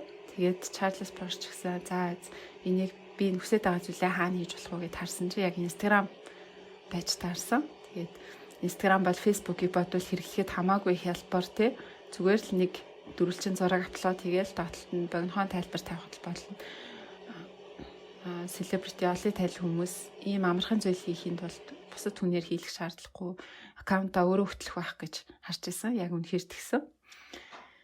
За тэгээд бас тэр олон танил хүмүүсийн хувьд ч гэсэн фануудтайгаа ингээд папарац гэсэн одоо gossipтэй нөгөө нэг дам яриа байхгүй шууд ингээд өөртөө хэлгэсэн зүйлээ фануудтай хэлж болохоор тийм гоё платформ байсан. За тэгээд Porsche-ийн санаага Systrom-д очиж хэлээд би танад ормоор байна гэд. Тэгсэн чинь Systrom бол энэ амар хоёр гараа тасаал дэлгэл хүлээж авсан. Яагаад тэгэхээр тухайн үед нөгөө Instagram-ыг бас нэлээд олон танил хүмүүс хэрэглээд эхэлсэн тий. Justin Bieber интерес эхлэв. Тэгэл тэр хүмүүс Instagram-ийн удирдлагаас арай нэг өөр кэр хүсээд байсан. Яагаад гэвэл энэ олон танил хүмүүсийг ингээл ороод ирэнгүүтэнтэй жишээл Justin Bieber-ийг ингээл Instagram аккаунт нэгэнгүүтэн дагаал баахан фэн охтууд нь орж ирээл нөгөө Instagram-ийн чинь серверийг нь унгаах шахаал те бөө юм болол тэгээд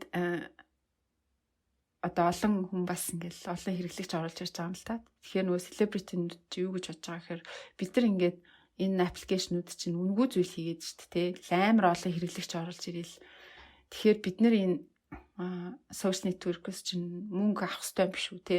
Эсвэл бид нар энэ товцоо эзэмших хэрэгтэй юм биш үү гэж тийм анх санаа гарч ирээд тэгээд Justin Bieber-ийн менежер нь шууд Instagram тийм санал тавьж ирсэн байна. Одоо манай Justin Bieber ингээд орж ирэнгүүт ямар амар том өөрчлөлт гарч байгааг та нар харж байгаа үсттэй. Бидэрт мөнгө төөл эсвэл бид нар танаа авцаагч ингэж хөдөлж авмаар байна. Эсвэл манай Justin Bieber ингээд аккаунтаа устгалаа гэсэн. Тэгээд Systrom-ийн хувьд болохоор тийм юг Instagram түрүү хэлжсэн тийм эрүүл community үүсгэхийг хүсэжсэн те. Үнэн ч шудрах тийм community үүсгэхийг хүсэж. Тэрнээс биш тэнд байдаг бүх одоо селебрити олон танил хүмүүс нь ингээл хаа нэгтээс мөнгө авцсан те. Тэгэл мөнгө төлсөн газрынх нь хэлсний зоргоор юм бичдэг. Тийм зүйл бол хийхийг хүсээгүй. Тэгэхээр яг тэрийгэ тайлбарлаад бид нар бол мөнгө төлж чадахгүй. Үнэхээр ингээд орох хэрэгтэй үн цэнтэй гэж хүсэж байгаа бол тэгээд олон танил бол хүмүүс бол ороод ирэх байхаа гэд тэгчихсэн. Тэгэнгүүт яг энэ үн цэнийг нь харсан олонний танил нөлөөлөгч хүмүүс бас гарч ирсэн л дээ. Тэрний нэг нь болохоор нөгөө Ким Кардашины одоо гэр бүлийн олон эгчнэр биш эгч дүүнэр те. Тэд нар бол ингээд үн цэнийг нь харсан байсан. Яагаад тэгэхээр тэр чинь угаасаа нөгөө reality show телевизээр гаргадаг те. Тэгээд ингээд аль болох ингээд байгаагаараа фэнүүдтэйгээ харьцах тусам ингээд фэнүүд чинь яг л тэдрийг ингээд жирийн нүдээр хараад ингээд гэр бүл шиг найз нөхөд шиг ингээд фэнүүдийн хувьд Кардашины гэр бүл ингээд дотн олж эхэлдэг юм байна л да. Тэгэл ямар нэгэн одоо тэр өөртөөхөө фэнүүдэд ингээл бараа бүтээгдэхүүн сурталчилгаж ч гэсэн шууд худалдаж авдаг ч юм уу те. Тэгээ бизнесийнхаа талаас ч гэсэн асар тийм үр өгөөчтэй зүйл байд юм байна гэж Кардашины гэр бүл бол хараад тэгээд ингээд аль болох social network-ийг идэвхтэй ашиглаад фэнүүдтэйгээ илэн далангуу ингээд байнгын харилцаатай байхыг илүүд үзчихсэн. Тэгэл ерөөсөө Instagram-аас мөнгө төгрөг гэхгүй шууд л Instagram-ыг хэрэгжилж эхлээл те. Twitter-ыг бас хэрэгжилжсэн. Гэхдээ явандаа Instagram руу орсон гэж байна. Тэгээд Instagram-аар дамжуулаад өөртөөхөө брендингийг бол social network дээр брендингийг одоо гаргаж ирсэн гэж үздэг юм байна. Тэгээд Porsche System 2-ын хувьас ч гэсэн иймэрхүү томоохон одоо Instagram-ийн хувьд ач холбогдолтой celebrity олонний танил хүмүүсийг ингээд идэвхтэйгээр саппортлоод те саппортлын гэдэг нь мөнгө өгөхгүйгээр илүүтэйг ингээд Instagram-д яавал та нар хэрэглэх дамар байна. Яавал фэнүүдтэйгээ ингээд харилцахад зүгээр байна те. Ямар асуудал гарч ийн тэрийг шийдвэрлэе гэдэг тийм илүү мөнгөн бос байдлаар ингээд аль алигаа дэмжиж явсан байгаа юм.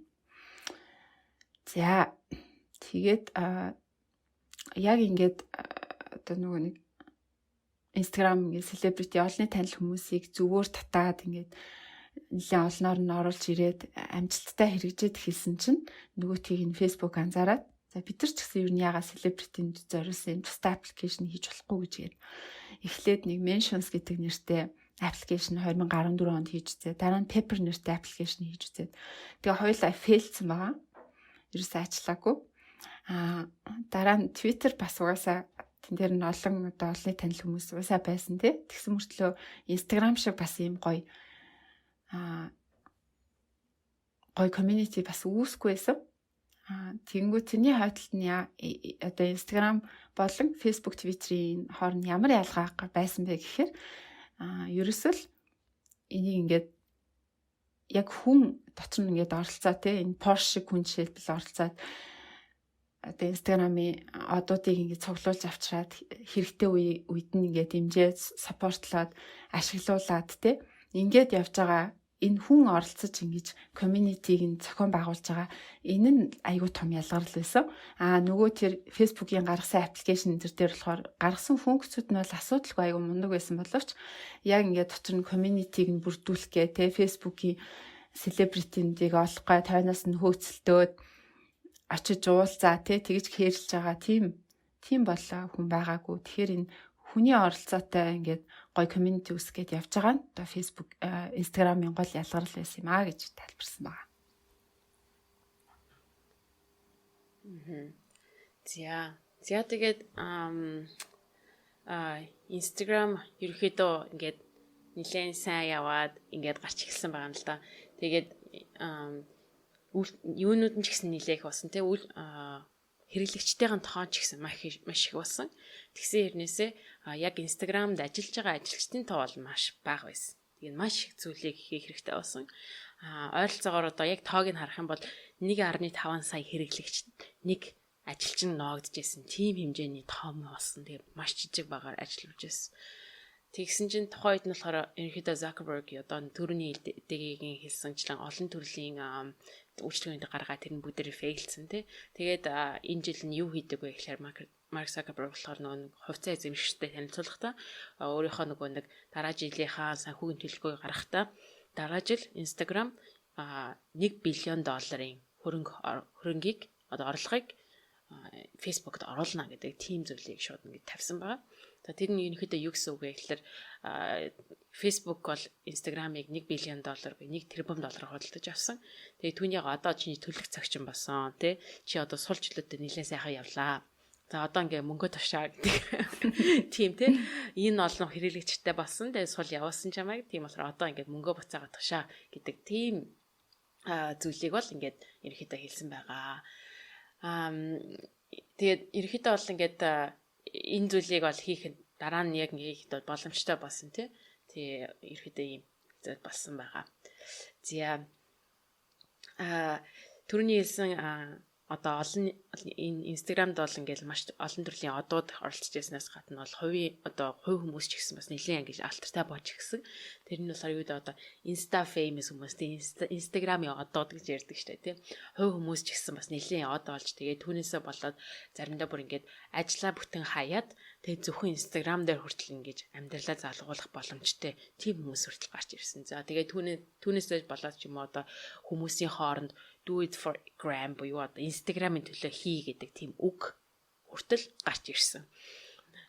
та бүхэн одоо мэдэх бол зарим нэгэн аялагчид зөвхөн Instagram дээр зураг тавьж постлоод тэгээд хүмүүсээс спонсоршип аваад амьдардаг.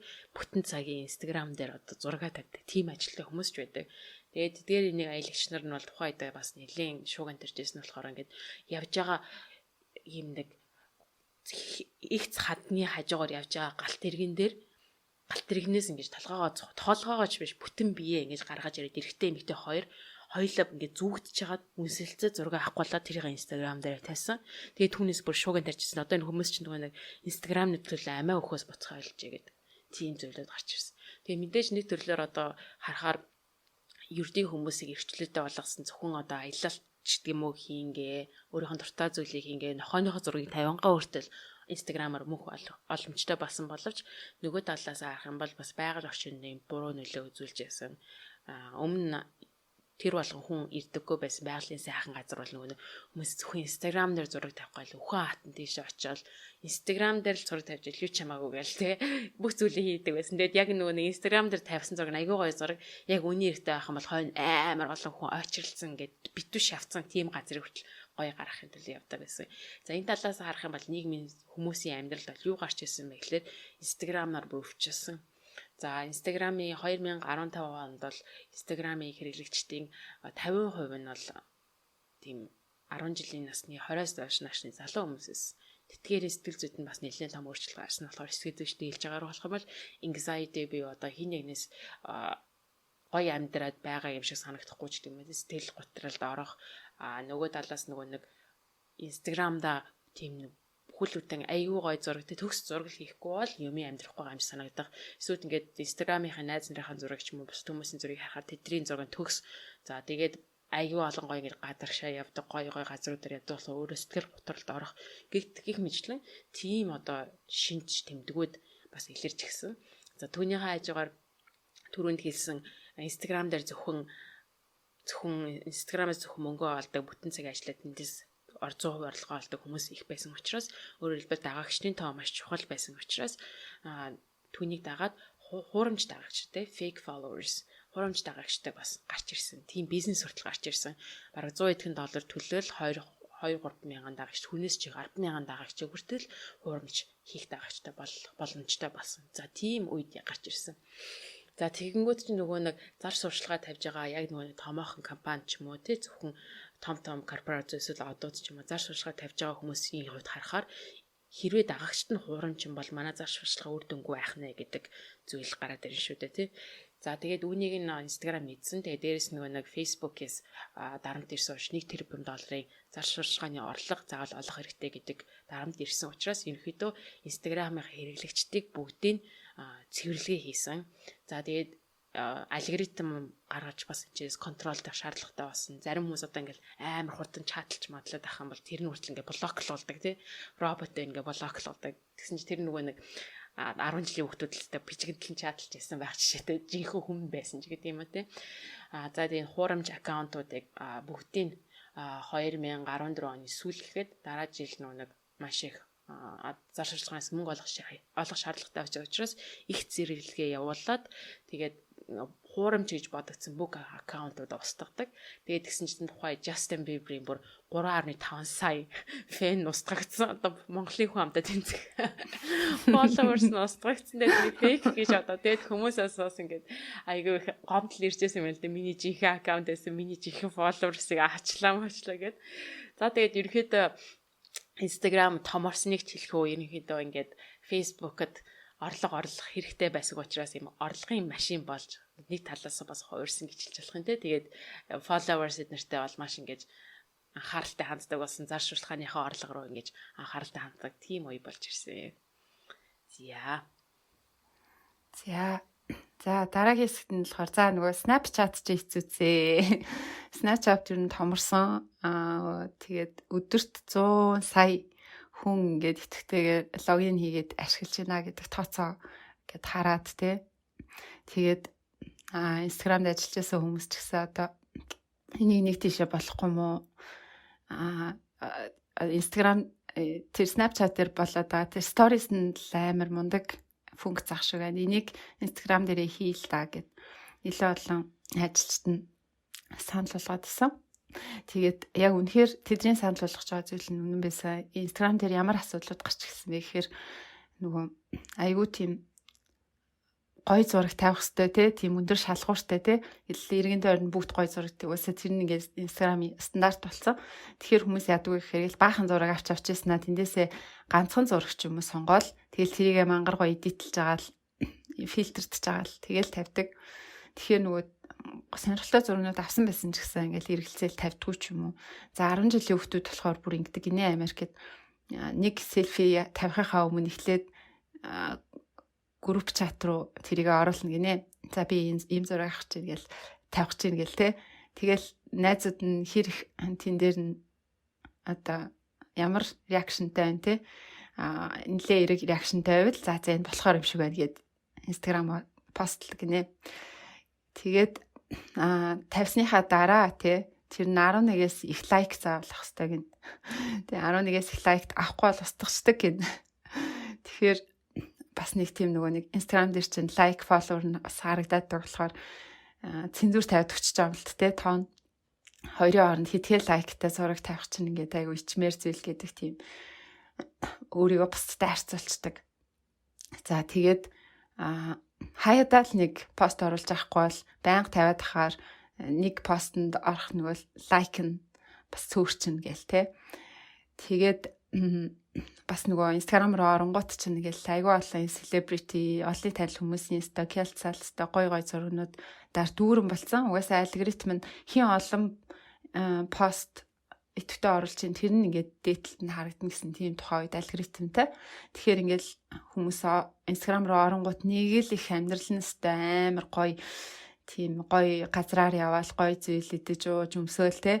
Астай жаргаж байгаа тийм л амьдралтай хүмүүснүүдийнх нь өмнө харагдаал тэгэнгүүт ерөөсөө өөрийгөө голлол өөрөөс нь ерөөсөө гой зураг гарахгүй ерөөсөө постлохо болоод тэгэл энэ бүхний үр дүн юу асан бэ гэхээр Instagram-ийнхаа аккаунтаар хэрэглэгчийн ингээд пост оруулах тоон айгу багасаж эхэлсэн. Тэгээд зарим хүмүүс түрүүмс тэгшээлжсэн Finsta гэдэг fake Instagram гэдэг тийм аккаунт үүсгээд тэр нь яг үндэ бол fake биш байгаа юм л та хүн нөгөө оруулж чадахгүй байгаа тэгээ фильтр ашиглаагүй тийм сонирхолтой зургуудаа л ингэж тавьдаг. Тэгээд тэр аккаунтыг зөвхөн эргэн тойрных нь айгүй тийм дотн хүмүүс л мэддэг, гэр бүл нь л мэддэг. Тийм нэг аккаунттай болсон тий. Тэгээд одоо нэг 2 3 аккаунттай тийм хүртэл болцсон гэж байгаа байхгүй юу. Тэгээд явандаа 15 онд Snapchat гараад Snapchat-ийн stories хэрэгжээд эхлэнгүүт хүмүүс тэр Finsta буюу fake Instagram-ийн аккаунт ерөөс ашиглах шаардлагагүй болоод ялангуяа залуу хүмүүс илүү Snapchat ашиглаад илүү Snapchat руу ингээд шилжээд эхэлсэн.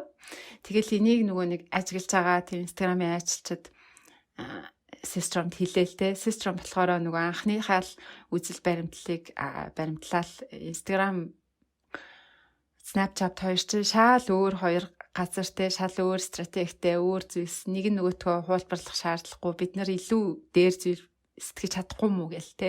Ерөөсөө авч хилцэхгүй. Тэгэл яваад гэсэн чинь нэг удаа ингээд дүүтэйгээ цуг, охин дүүтэйгээ цуг ингээд нэг улаан хивсний яслалд орцохоор болж л тэ баахан олонний танил хүмүүс энтертэй зураг мураг авахулаа л тэ. Тэгэл тэн дээр очил анзаарсан зүйл нь юу байсан бэ гэхээр олонний танил хүмүүс мэдээж хэрэг гой зураг аваад Instagram руу оруулж байна. Аягүй их оруулж байна. Гэхдээ тэн дээр нэг тийм Snapchat руу минь ороод өөр хаач харахгүй тийм хөшгөний хойдол юу болдог талаарх гоё бичлэгнүүдийг үзээрэй гэд линк тавиад байна гин селебритинд олонний танил хүмүүс нь. Тэгэл тэрийг харангуудаа систем бүр эн чин байдал биш үтцсэн юм биш үү тэ.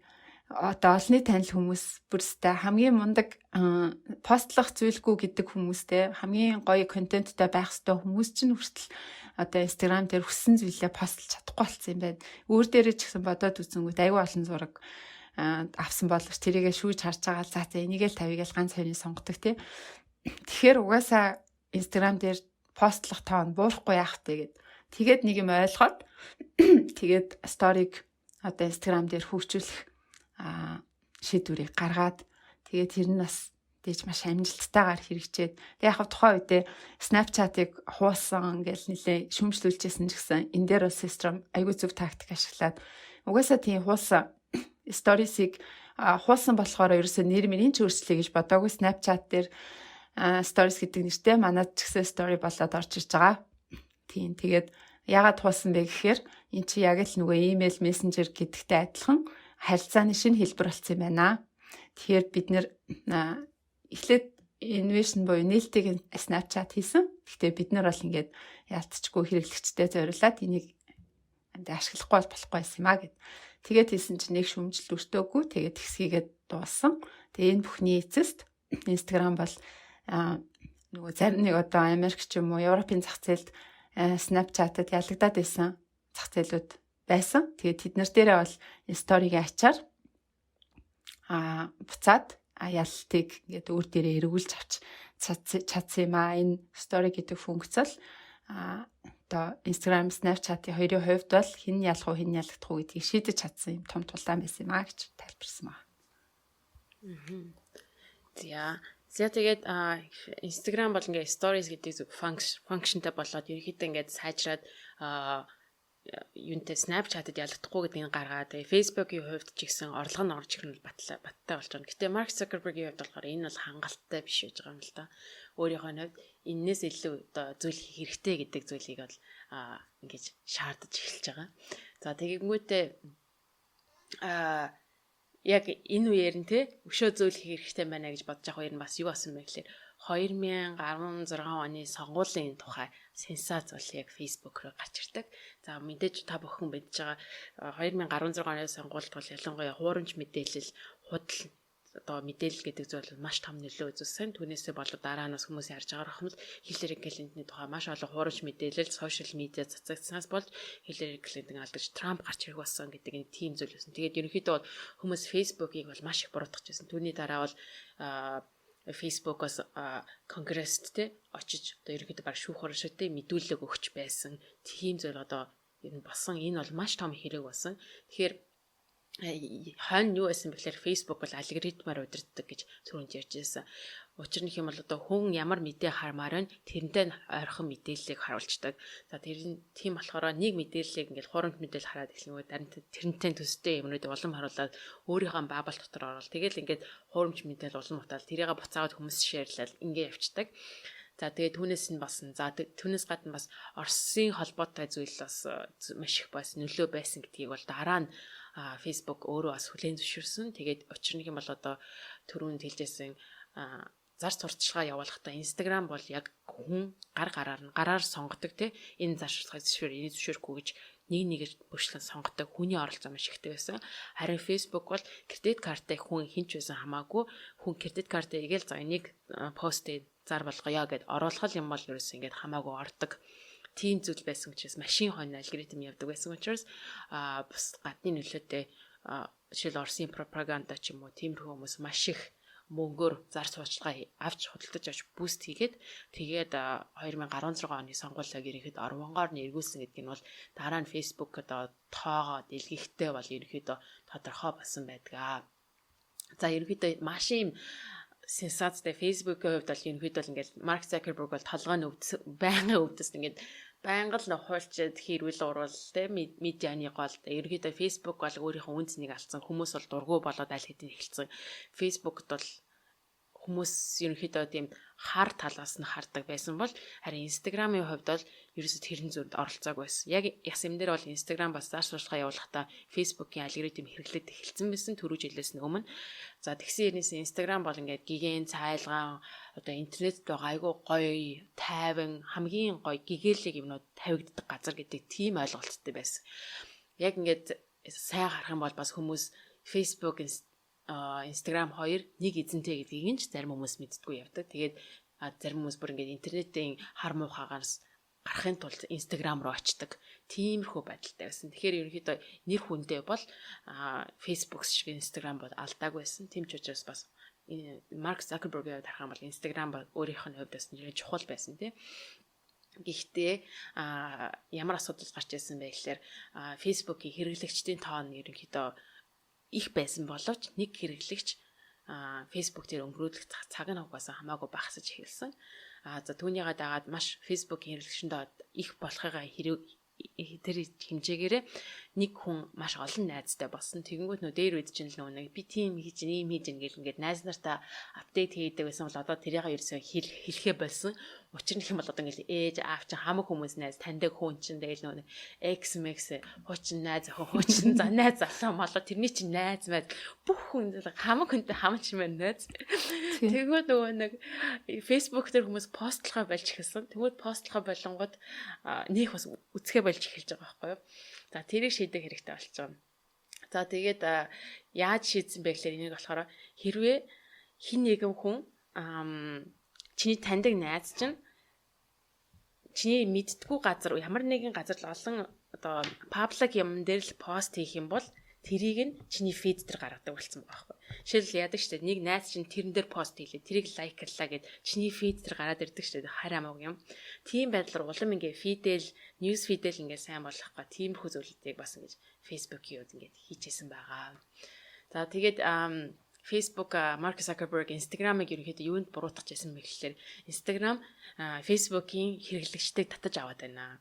Ерөнхийдөө бидний хэрэглэгчд Instagram руу яваад байна гэдгийг хэлсэн. За үүгээрээ бас юу хэлэх гэдэг нь вэ гэхээр Mark Zuckerberg-ийн хувьд болох юм бол Instagram өөрийнх нь компани ч гэсэн Facebook болж их нь яг өөрийнх нь хүүхэд байгаа байхгүй. Тэгээ Instagram нэг өргөмөл хүүхэд юм хайшээ. Тэгээд нэг Instagram ингээд сайн явж байгаа өөрийнх нь компани уг сайн байгаа юмнээсээ тэрэндээ ингээд бүр ингээд зүрхэн дотор болохоор Facebook-ыг сайн байлгах гал. Бас тиймэрхүү зүйлүүдийг бол ингээд гаргаж эхлээд тий Instagram үүсгэн байгуулагчдыг бас жоохон дарамтлчтай та нар бидрийг каннибализм хийгээд бидрийг идээд байна. Facebook-ийг ингээд мэрээд байна гэж аюух дарамталдаг тийм бас зүйлүүд бас гарч ирсэн байгаа. Зя одоо сүүлийн хоёр бүлэг шүү. Йоо за. За дараагийнхаа хэсэг дээр болохоор ер нь жоохон нөгөө Instagram ингээд орчин үед доголдлогод тавлсан талаар ингээд хэлж чинь тэгээ Facebook гээд ээлтгүү бас Instagram ч гэсэн хэцүү болцсон. За жишээлбэл одоо энэ чинь нөгөө нэг хүмүүст нөлөөлөд байна. Тэгээ хүмүүсийн буруу ингээд майндсет хандлагыг нь өдөөгöd байна. Одоо лайк хараал тэгээ эсвэл followers хараал тэгэл лайк followers-ийн төлөө үйлдэл хийгээл бусдын анхаарлыг өөр дээр авах гээл эгоогоо тийжээгээл те тиймэрхүү зүйлийг өдөөж. За тэгээд тэр инфлюенсер гэдэг хүмүүс бол бас өөртөөхөө итгэж үнэмшгүй байгаа зүйлийг ч гэсэн хамаагүй мөнгөний төлөө рекламдж чинь тэнд нь ингээд жирийн хэрэглэгчид хөвөрч чинь те тэрнийхэн тод жишээ нөгөө нэг Fire Festival байгаа шүү дээ. За энэ дээр нөгөө та нар Netflix-ийн баримтат кино энэ үзчихсэн бол юу болсон бэ гэхээр нэг л өдөр ингээл амар Kendall Jenner Bella Hadid гэл томоохон Instagram-ийн одуудтай ийм гоё зуны фестивал ингээд тусдаа ийм хувийн арал дээр ингээд зохион байгуулагдчихжээ. Өстой хөгжимтэй, дуутай, тэгэл гоё усан спорттай тэгэл нөгөө нэг одоо Instagram-ийн одуудын идэдэг хоолоодын мэргэжлийн тоогооч хийгээл мийгээл гэл. Яг нөгөө нэг Instagram-аар харж ирсэн бүх тэр зүйлс чинь боддороо тэнд ингээд би болох гэдэг наа гэсэн тийм зар сурталчилгаа хийж эхэлсэн. Тэгээд хүмүүс тийшээ явах, тэр фестивал явах билетийг аягүй их захиалал. Тэгэл хөдөлтөж аваад яг очиод юу болсон бэ гэтгсэн чинь бүрстэй юу Instagram-ийнхаа зурагнаас зар сурталчилгаанаас шал өөр зүйлээсэн. Бүр нэг хідэн одоо нэг юу тай бөмбөр юм оройтой одоо төр орогнох байр маягийн те нэг тиймэрхүү байрнуудтай тэгснээ орсноо тэр нөгөө гоё luxury тансаг юм инэ тэр ерөөсөө юу ч байхгүй зүгээр л нэг гоцноо тавьсан те тэгээ тэр нь ядж хахад бороонд норцсон тэгснээ өгч байгаа хоол нь нэг сандвич дотроо 2 чизтэй нэг летастэй нэг юутай ажлаа амар инээдтэй хоол мал тэрний ерөөсөө рекламжсэн зүйлээс шаал өөр зүйлээсэн. Тэгээд энэ дээр л амар олон хүн хохироод хэдэн мянган хүн хохироод те. Тэгээд энэ Fire Festival-ыг зохион байгуулж байгаа хүнийг нь шүүхтэй. Тэгээд тэр хүн нь 6 жил шоронд хоригдох ял 26 сая доллараар ингээд торгуулах ял авчихсан. Тийм. Тэгэхээр бас инфлюенсер гэж хэлээд байгаа хүмүүсийн чи хэлж байгаа рекламж байгаа бүх хүн үнэн байдгүй маа. Тэгээ Instagram байгаа хүмүүс тэрийг бас тэр болгон ойлгож чадахгүй ингээ хууртагтаад байдаг. Энэ бол Instagram-ийн сул талаа гэж. За бас нэг сул тал нь бас түрүүнд хичээлжсэн. Instagram-ийн зургийн төлөө те ингээд амь насаа эрсдэлд оруулаад ингээд байдгаа. Жишээлбэл 2011 оноос 17 оны хооронд зөвхөн Instagram-ийн зураг авах гэж хагаад амиа алдсан 259 хүн байт юм байна. Амар газ. Тэгэхээр үнэхээр ингээд Instagram-аас болоод боддоор хүн амиа алдаад байдаг ч бас аюу амар ихгүй юу. За тэгээд дээрэс нь одоо нөгөө нэг хүмүүсийг илүүтэй бусдын үзээгүй хараагүй тийм experience-ийг олж авахын тулд ингээд галзуу зүйл хийлэгдэг ч юм уу те тэнд илүү мөнгө үрддэг ч юм уу тийм болгосон гэж бас дээрэс нь одоо гадаад үзмж аягүй чухал болчихж байгаа болохоор Instagram-ийн зураг шиг ингээд нүүр царайтай гоё арьстай болохын тулд бие галбиртай болохын тулд plastic surgery хийлэгдэг гэсэн гинэ. Тэнгүүс сүүлийн 5 жилд plastic surgery Америкт бол те 2 дахин хийсэн гэж юм бүр одоо тэр үрчлээг авах те тэгээд одоо Ким Кардашиан шиг ийм сайхан хөв бүстэй болох те тиймэрхүү юмд бол хүмүүс аягүй их мөнгө хайдаг болсон. Яалтчгүй өдөр болгон ингээд нүдэнд нь харагдаад тахаар өөрөө ирэхгүй ингээд бодогддог болчт юм байна л да. Тэгээд тэр пластик surgery-гоос нь surgery хийдэг эмчнэрийн 3% нь ямар нэгэн байдлаар ингээд энэ хаалганаас болоод би ингээ өвчтнээ алдчихсан, амь насын алдчихсан гэсэн тийм судалгаа хүртэл байдаг юм байна. Тэгэхээр энэ бол бас л нөгөө амь настай холбоотой болоо авчиж байгаа байхгүй юу? За тэгээд илүү түгээмэл зүйл болохоор яалтчгүй Instagram руу оронгууд л нөгөө дутуугийн мэдрэмж бол хүн болгонд байдаг те. Өөх ясан гоё энэ ингэсэн юм уу тэр тэгсэн юм уу гэл заавал олны танил хүмүүс ах шаардлагагүй те. Таньдаг хүмүүсээ ч гэсэн хараад тэгэл өөртөөгөө харьцуулаад те тэр нь бол ингээд хүмүүст яг үндэ бол Instagram шиг амьдрахгүй байгаа шүү дээ. Тэрийг нь гэхдээ мэдхгүй байгаа те яалтчгүй тэгж бодож чадахгүй байгаа ч юм уу. Тэр нь бас өөрийнх нь сэтгцэн эрүүл мэнд сэтгэл санааны тайван бас байдал энтерт нөлөөлдөг болцсон гэж талаар одоо онцолж байгаа юм бүлэг байна. За тэгээд хамгийн сүүлийн бүлэг дээр ерөнхийдөө ингээд систем үүсгэн байгуулагч Instagram-ийн үүсгэн байгуулагч нэлээд ингээд Instagram ч гэсэн амжилттай яваад Mark Zuckerberg-ийн хийсэн те орлогын гүйцэтгэх ёстой дээр $1 триллион орлого ч гэсэн ингээд бүтэмжтэй байгаа тий. Тэгэнгүүтээ бид нэр нилээж ингээ Instagram дээр маш олон төрлийн асуудал гарч байгаа. Тэр ингээ шийдэх хэрэгтэй, хүн хүчээ нэмэх хэрэгтэй, багаа нэмэх хэрэгтэй, өшөө одоо хөрөнгө оруулалт гаргах хэрэгтэй гэдэг Facebook-ийн тэ одоо ингээл юу гэж тохиролцоо хийж байгаа юм л да одоо дахиад хүн хэрэгтэй байна гэх. Тэгэнгүүт Facebook-ээс үгүйсэн үү үгүй хэрэггүй бид нар чамд 20 хүн л нэмж өгье гээл те. Өөрөөсөө ямарч боломжгүй гээ. Тэгээд ингээ батлуулаад арай ч юу гэж нэг тиймхэн хүн олоод явсан чинь Facebook-ийн шал өөр нэг division ямар ч орлого олдгүй нэг газар нь болохоор бүхэл бүтэн 1000 хүний шинэ цаашнаар ажлын байр бүтээж байгаа хэрэгтэй. Тэгээд ингээ системийн хувьд ингээд харахаар ерөөсөө л өөрт нь юу гэж бодогдсон бэ гэхэлэр Facebook л Mark Zuckerberg-ийн хувьд бол чухал юм байна те.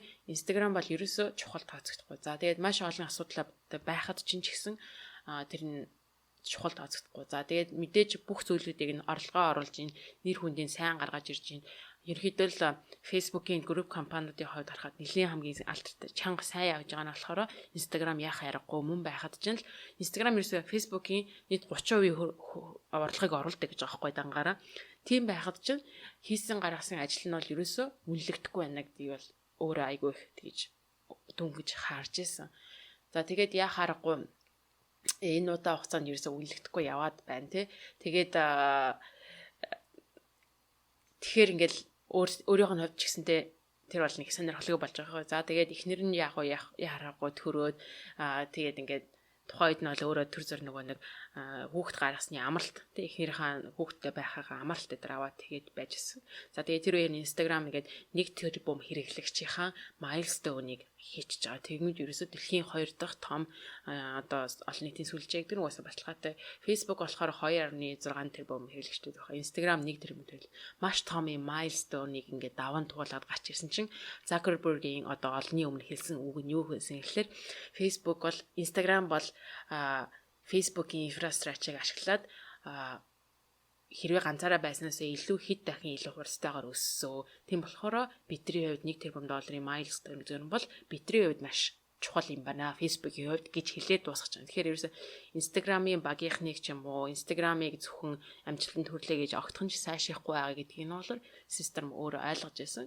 За тэгээд ерөөсө амралтаасаа босож ирээд за одоо ингээд ажиллаа өгөө гэд. Тэгээд ерөөсө үүсгэн байгуулагч байсан. Тэгээд Систер Крейгер бүх хоёулаа хооронд ярилцгаа. Тэгээд Instagram-ийн одоо CEO буюу одоо гүйцэтгэх захирлаас нь гараа ажиллаа өгөөд гардаг байгаа. За тэгээд гарсныхан дараа бол Марк Закерберг өөрийнхөө хүнийг бол Instagram-ийн удирдуулахаар тавьдаг. Гэхдээ удирдуулахаар тавьдахдаа Систер бол CEO of Instagram байсан. Гэтэл болохоор шин тавьсан хүн нь болохоор Mosseri гэдэг хүн, тэрийг нь болохоор title нь тий одоо албан тушаал нь болохоор Head of Instagram буюу CEO биш. Head гэдэг ч одоо толгой одоо удирдагч тий менежер маягийн хүн болгочихж байгаа байхгүй юу? Instagram-ийн тийм даргалж байгаа хүн. CEO нь болохоор Facebook-оор хэлбэл ганцхан CEO тий. Instagram-ийн CEO гэж тэр албан тушаалыг шууд алга болчихж байгаа. Тэгээд ингээд ерөөхдөө ном маань Facebook дотор бол ганцхан CEO байдаг гэж дуусч байгаа. За, хоёр та хаваа уртаа ярьж бараг 2 цаг ярьсан шүү дээ. Ярмаар байгаа юм зөндөө байсан. Тий. Тэгэл нэг нэгээ сонсчлоо. Өстө хоо тавчилж шүү гэлтэй. Харин тий. Тэгэхээр та нараас яах юм бол тий унших юм бол одоо Instagram-ийн энэ функцийн хойдол юу болж ирсэн энэ олонний танил хүмүүстэй ямар драма үүсэж ирсэн ч гэдэг юм уу. Тиймэрхүү эпизодуудаас гой эпизодууд байдаг те. Би тэр болохоор ярьж чадсангүй. Гэхдээ миний нөгөө нэг дотроо асуулттай байсан бүх зүйл бол энэ бичээстэй байсан. Тий. Яг л нэг сонирхож байгаа юм бол яхаа аргагүй л нөгөө нэг дэлгүүрээс нь худалдаж аваад орчуулагдсан номыг бол авч уншмаар л ном байлаа. Бид хоёр бүр хасан ярьсан юмнээс ийм одоо. Тий. Тэгээд эцтэй амар амжилттай байна тий. 6 жилийн дотор пүүх тий. 6 жилийн дотор нэг тэр бом хэрэглэгчтэй. Тэгээд Facebook-ийн 3.1-ийг ашиг нь хийчдэг. Ийм мундаг болсон шүү дээ. Анхнаасаа л бол амар тийм минималист байна гэдг нь бас надад амар таалагдсан. Тэрийгээс олон хүмүүс алддаг шүү дээ. Анхнаасаа л ийм ч юм ийчээ, тийм ч юм ийчээ гэл амар супер мик гэдэг. Instagram бол ерөөсөө асуудалд төвлөрч, асуудлыг шийдчихье. Айгу минималист бай гэл. Тэгэл явцсан юм л дээ. Тэгээд бас одоо бусад аппуудын одоо болж байгаа зүйлийг бол ингээд ичхгүй хэрэгжилж байгаа байхгүй. Жишээлбэл тэр нөө зүрх дарах болохоор Twitter-ийн зүрх штэ тий. Тэрийг авцсан байгаа.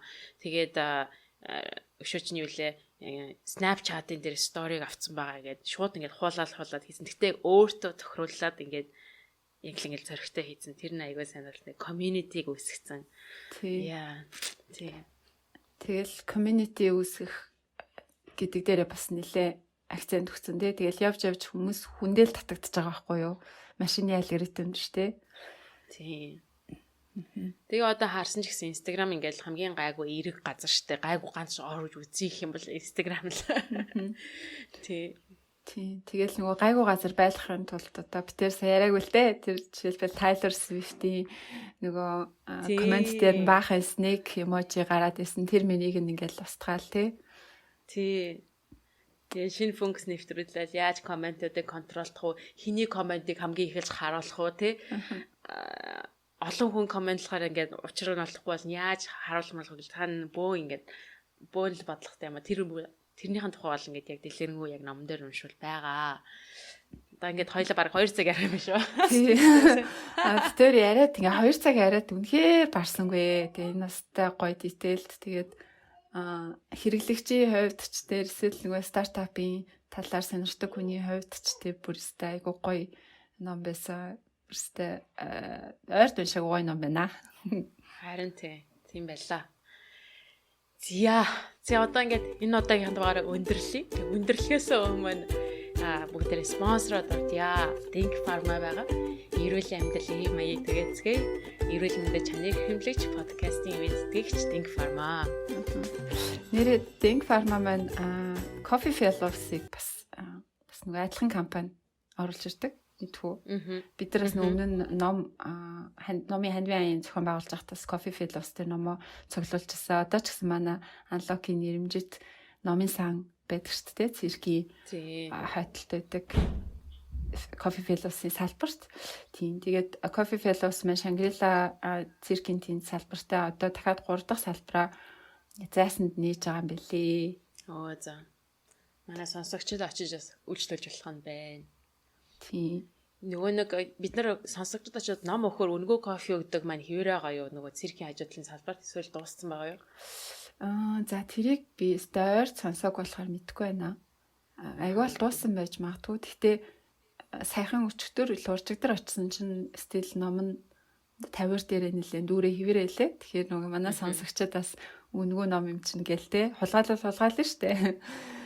Тэгтэл ерөөсөө тэгээгүй. Тэгээ сонсогчдоороо айгуу бахархсан. Бидний хөс хүчийг те үн цэнийг ойлгоод гэд гой хүндлээ зүв боловсон хэрэгжилж байгаад нь айгуу баярсан. За тэгээд номоо авч унших юм бол номын дэлгүүрүүдээр орчуулагчсан хэлбэрээр ном уншиж болох юм байна. Тэгээ бас цахимаар аудио хэлбэрээр M+ дээр орж уншиж болох юм байна. Тэгээ дэлгүүрүүгээ дахиж уншаарай. Битгой бүр яри гэд барсангүй та бүхэн одоо уншаарай. За тэгээд энэ удаагийн дугаар та бүхэн таалагдсан байх гэж найдаж байна. Дараагийнхаа дугаараар уулзлаа. Түр баяртай. За баяртай.